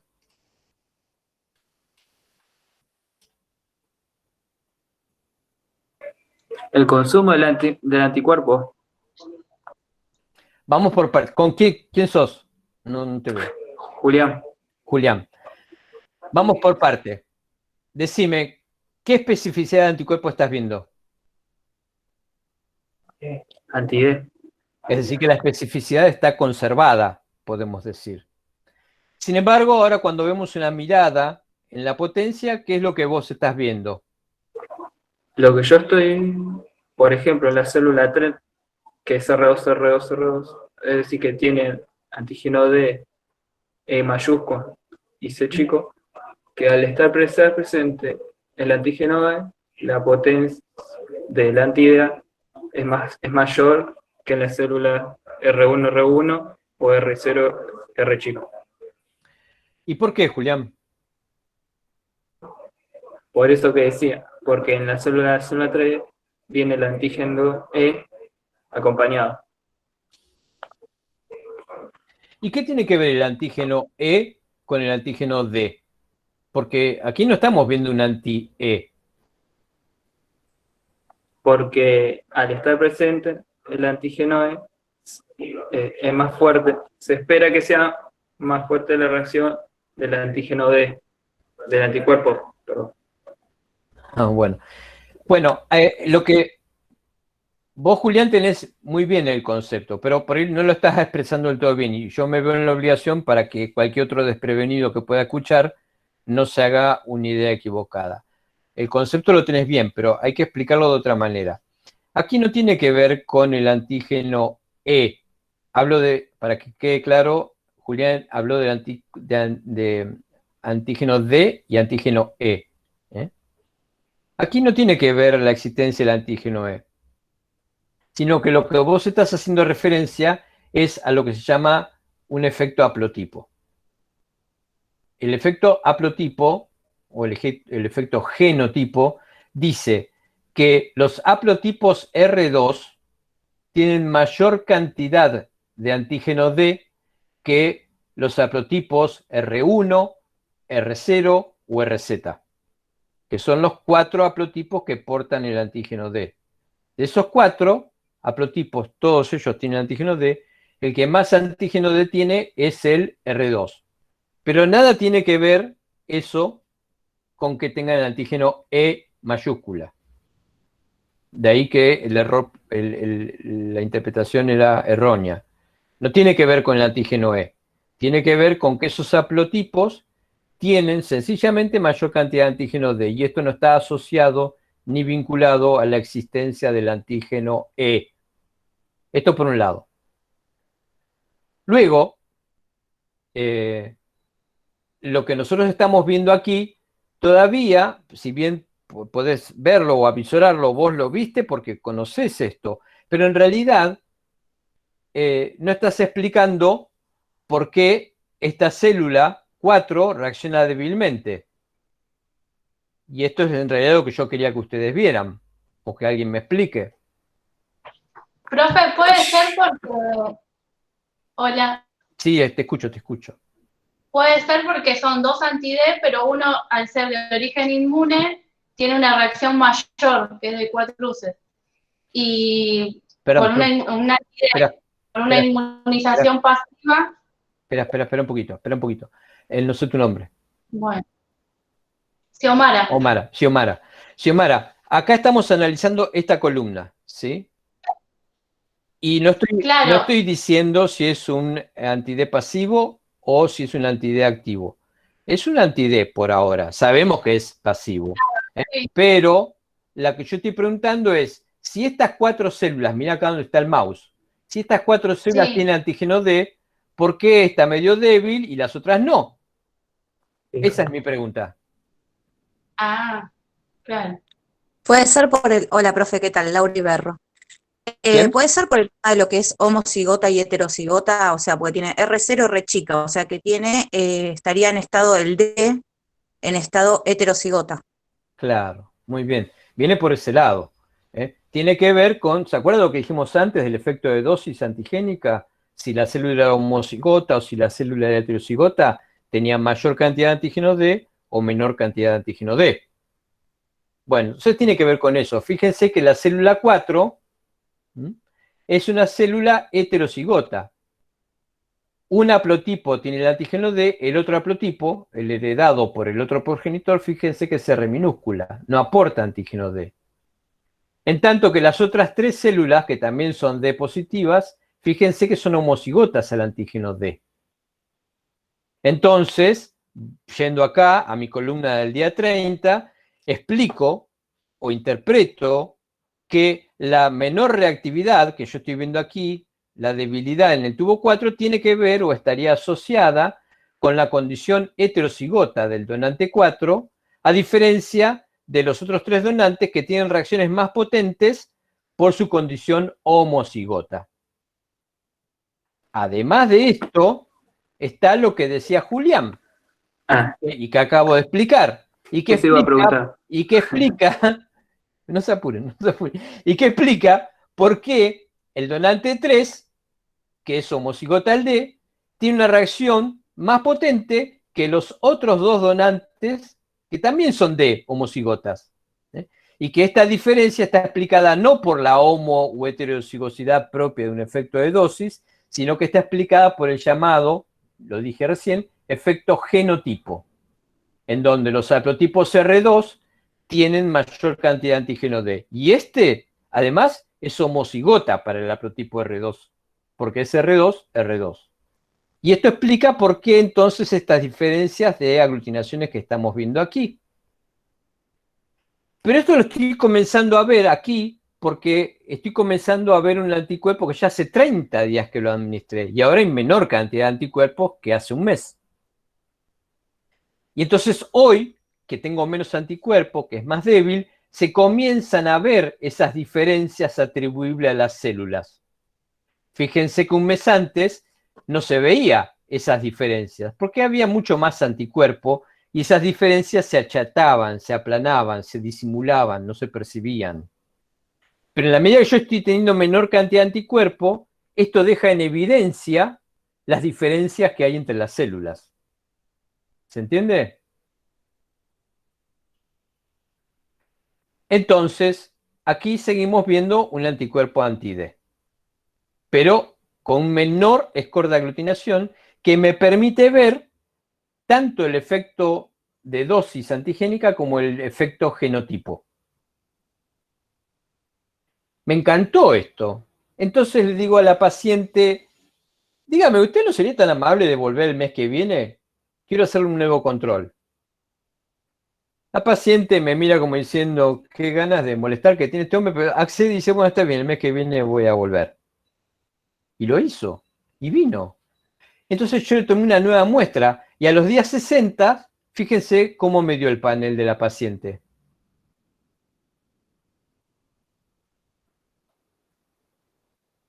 ¿Alguien me puede decir qué pasó acá?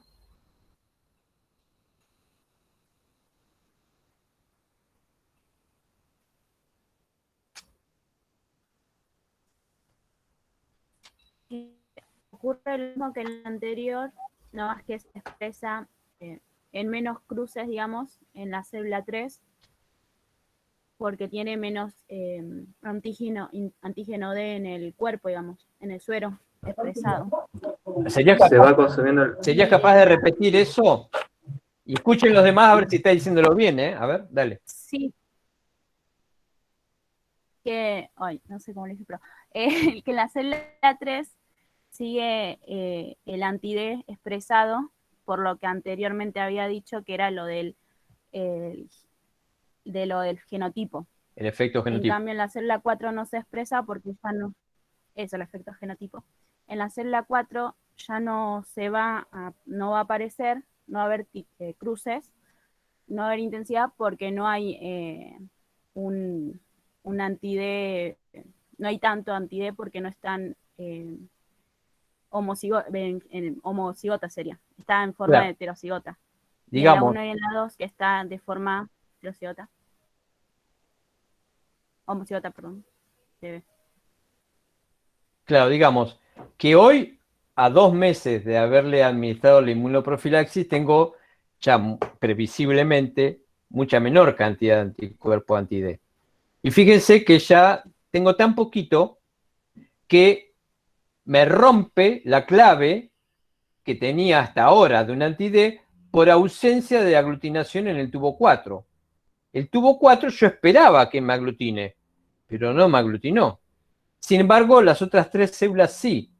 Y ya explicamos, o ustedes podrán sospechar al menos, por qué esto es así. Porque la célula 4 era la peor célula de las 4, era la peor por su condición heterocigota.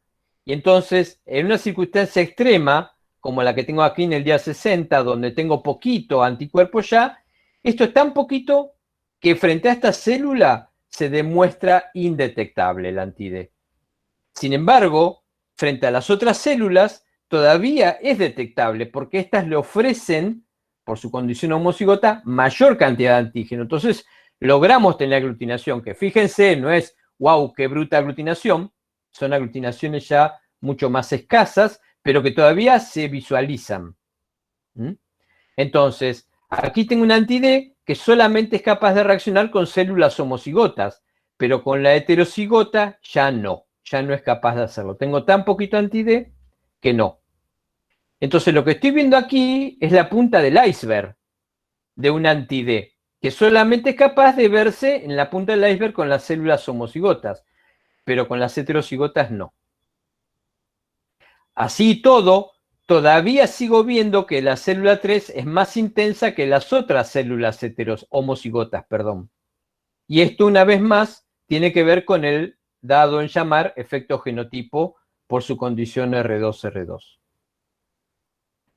Como soy un tipo muy heavy, le pedí a la paciente que volviera dentro de 30 días más. Yo sé que algunos de ustedes se están riendo, pero el asunto es que yo logré sacarlo en la muestra de sangre en los días 90 y vi esto. ¿Qué opinan?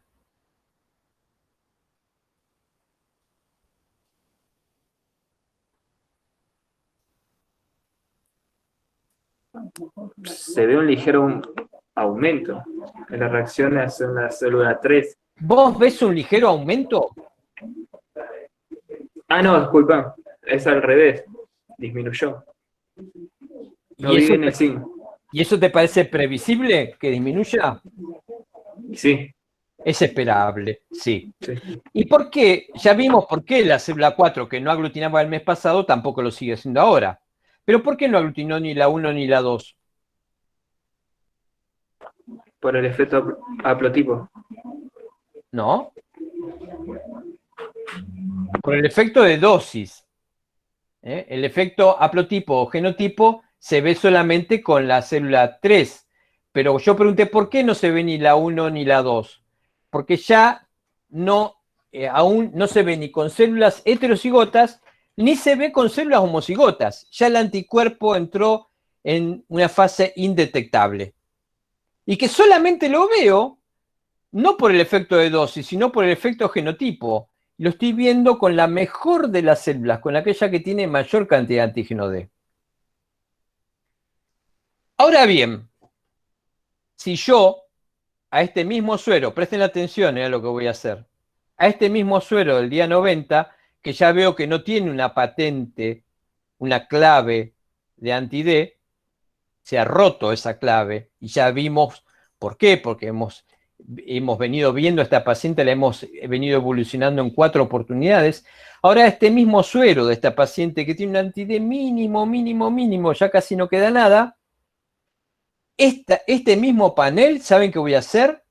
Este panel lo voy a pretratar con una enzima. Lo voy a pretratar, por ejemplo, con papaína. ¿Cómo reaccionan los anticuerpos RH con glóbulos rojos tratados con enzima? ¿Se potencian o se inhiben? Se potencian. Muy bien, se potencian. Entonces, si yo acá, en esta columna que está aquí vacía, tuviera que escribir el resultado del suero en el día 90, pero con este mismo panel tratado con enzimas, ¿cómo imaginan ustedes que me va a dar? Como el de 30. Más o menos. Muy bien. Fíjense cómo me dio. Este tratamiento enzimático permitió recuperar la clave del anti-D en la misma muestra del suero del día 90 en donde este no se veía, porque el medio enzimático resulta ser el medio óptimo de reacción de los anticuerpos del sistema RH. Entonces, hablar de medio óptimo es más o menos como que yo pude aumentar el aumento de mi lupa, por decirlo de alguna manera. Esto no es exactamente así, permítanme nada más que la visualización didáctica del tema, ¿no? Ahora yo tengo una mayor sensibilidad, es como que aumenté el tamaño de mi anteojo y ahora puedo ver lo que antes me era vedado, no lo podía ver, ¿sí? Entonces, fíjense que nosotros hemos visto, ahora ustedes entienden qué es esto cuando yo llamo la línea de tiempo. La línea de tiempo estuvo dada por esta cantidad de meses, del día 1 hasta el día 90, hubo una línea de tiempo en donde yo vi cómo la curva de título de concentración de anticuerpo anti-D de la inmunoprofilaxis, cómo va cayendo y cómo va entrando en una fase de indetectabilidad. Ahora, dicho esto, y como dice el dicho, con el periódico, con el diario del día lunes, si yo tuviera la bola de cristal, cualquiera Gardel. Pero ustedes ya conocen el diario del día lunes porque lo acabamos de ver. Ahora, ustedes hagan abstracción de todo esto que vimos hasta acá, borren todo esto, y resulta que ustedes reciben a esta paciente en el día 90 por primera vez. Nunca la vieron antes. Esta paciente recibió la inmunoprofilaxis hace 90 días. Ustedes es la primera vez en su vida que la van a ver. Y le hacen un panel y encuentran esto. Esto que está acá. Esto que yo estoy marcando con el mouse. ¿Sí? En donde le hacen un panel y ven que este anticuerpo reacciona únicamente con la célula número 3. Ahora les pido que se pongan la mano en el corazón y me digan, si ustedes hubieran visto a esta paciente por primera vez el día 90 post-inmunoprofilaxis y hubieran hecho este panel y les da solamente con el tubo 3, díganme la verdad, ¿ustedes hubieran dicho que esto era un anti-D?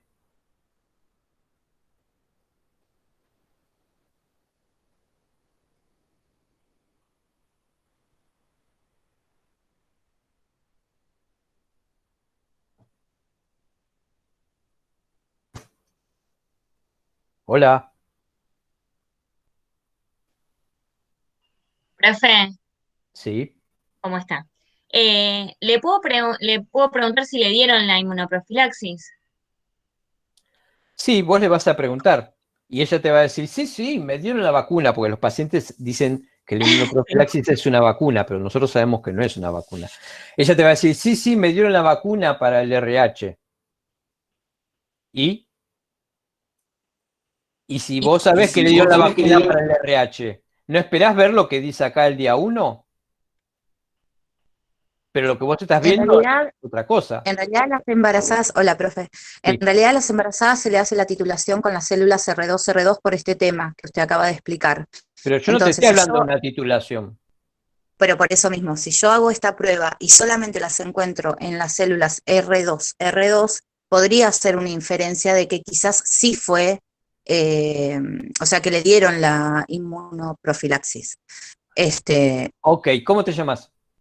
Laura Iberro. Bueno, Laura, está bárbaro, está muy bien lo que vos estás diciendo, ¿eh? Pero lo que yo invitaba a ustedes cuando les decía que se pongan la mano en el corazón es a decir, ¿cuántos de ustedes que ven una paciente RH negativo con un panel que reacciona con una sola célula dicen que eso es un anti-D? La invitación era a sincerarse y que probablemente muchos de ustedes, sin esta charla de por medio, me hubieran dicho, no, nunca hubiera pensado que esto era un anti-D. Sin embargo, sí, Laura, perdona, vos querías decirme algo. Sí, profe, puede ser también de que si la paciente tuviera un anti-D, o sea, generado por lo que es el embarazo, o sea, eso iría aumentando a medida que va pasando el embarazo. O sea, que en el día 90 ya tendría en circulación más, digamos, anticuerpo también. O sea, que sí Bueno, lo vería. ¿ustedes recuerdan? ¿Quién me está diciendo esto? Yo, Laura Iberro, sigo siendo la misma. Laura, perdón. ¿Recuerdan esto? ¿Están viendo en la curva? Sí. Bueno, entonces, si lo que yo estoy viendo en esta inmunoprofilaxis es homologable, no es lo mismo, ¿eh? Estas son curvas de inmunización y la inmunoprofilaxis no es una inmunización activa.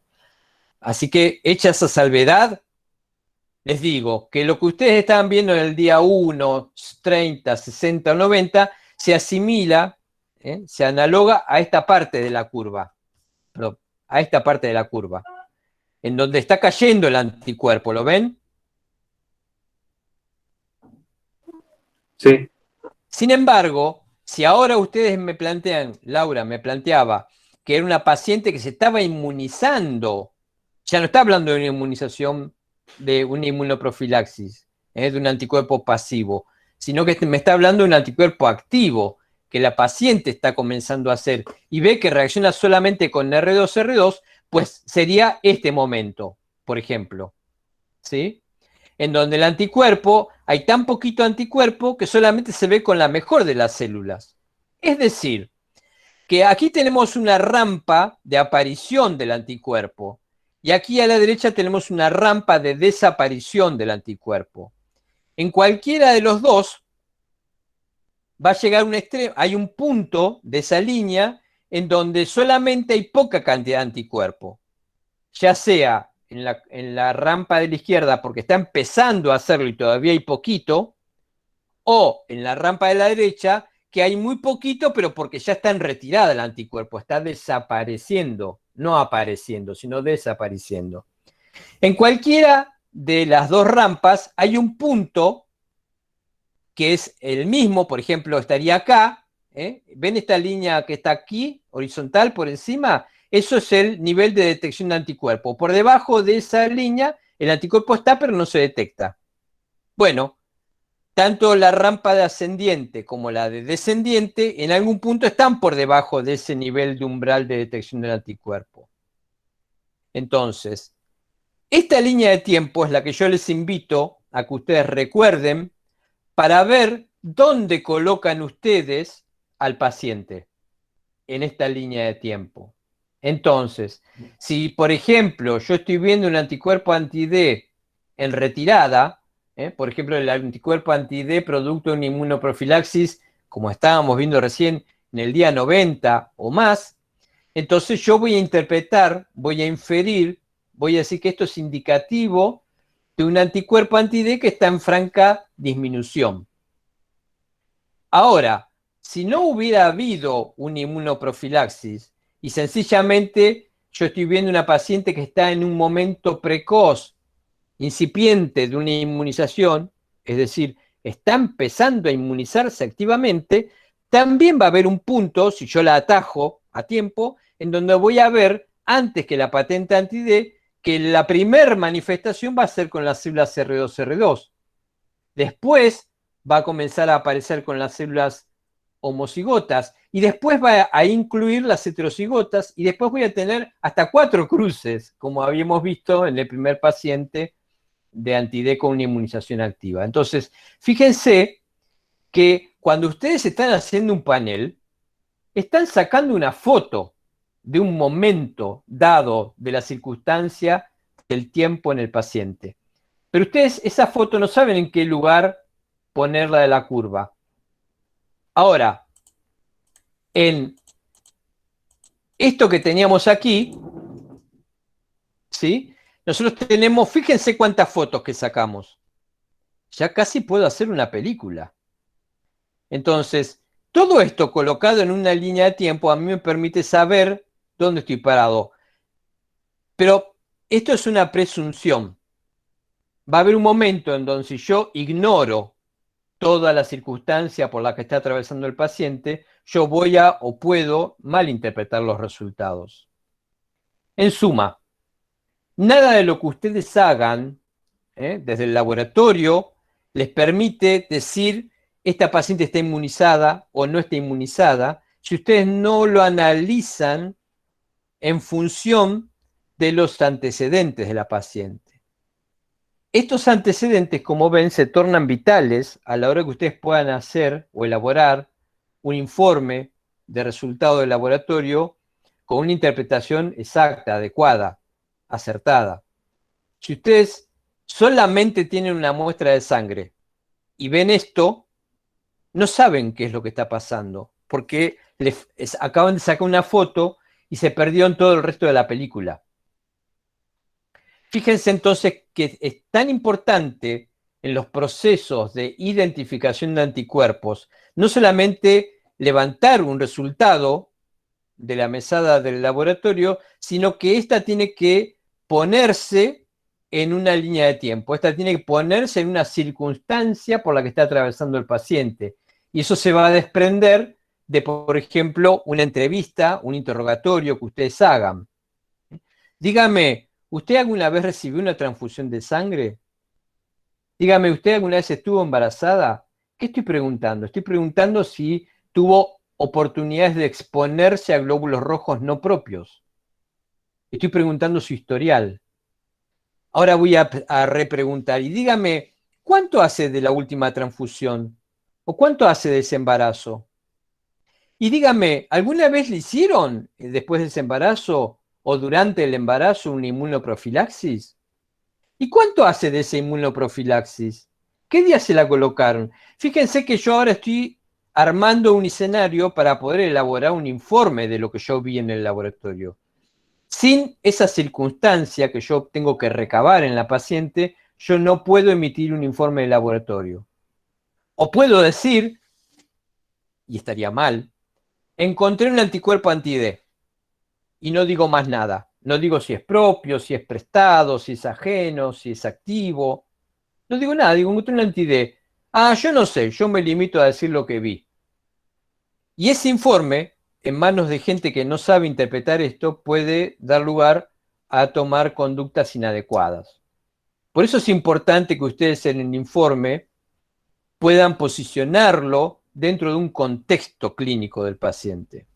Si no, ese informe puede ser mal interpretado. Bueno, yo quisiera dejar esto aquí hoy para dedicarnos el viernes que viene a ver casos clínicos con todas estas herramientas que vimos hoy.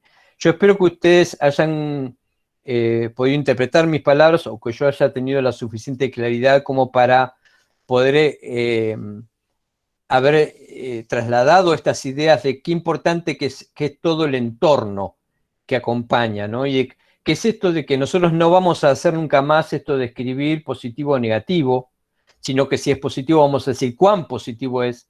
Fíjense aquí en esta placa, qué importante que es poner todo esto en cruces, ¿eh? Y cómo nos ayuda a interpretar los resultados. Qué importante que es saber todo el contexto clínico que se desprende de la entrevista con el paciente para poder elaborar un informe adecuado. Escucho si ustedes tienen preguntas en este momento antes de terminar. Si hay preguntas, me gustaría escucharlas ahora también.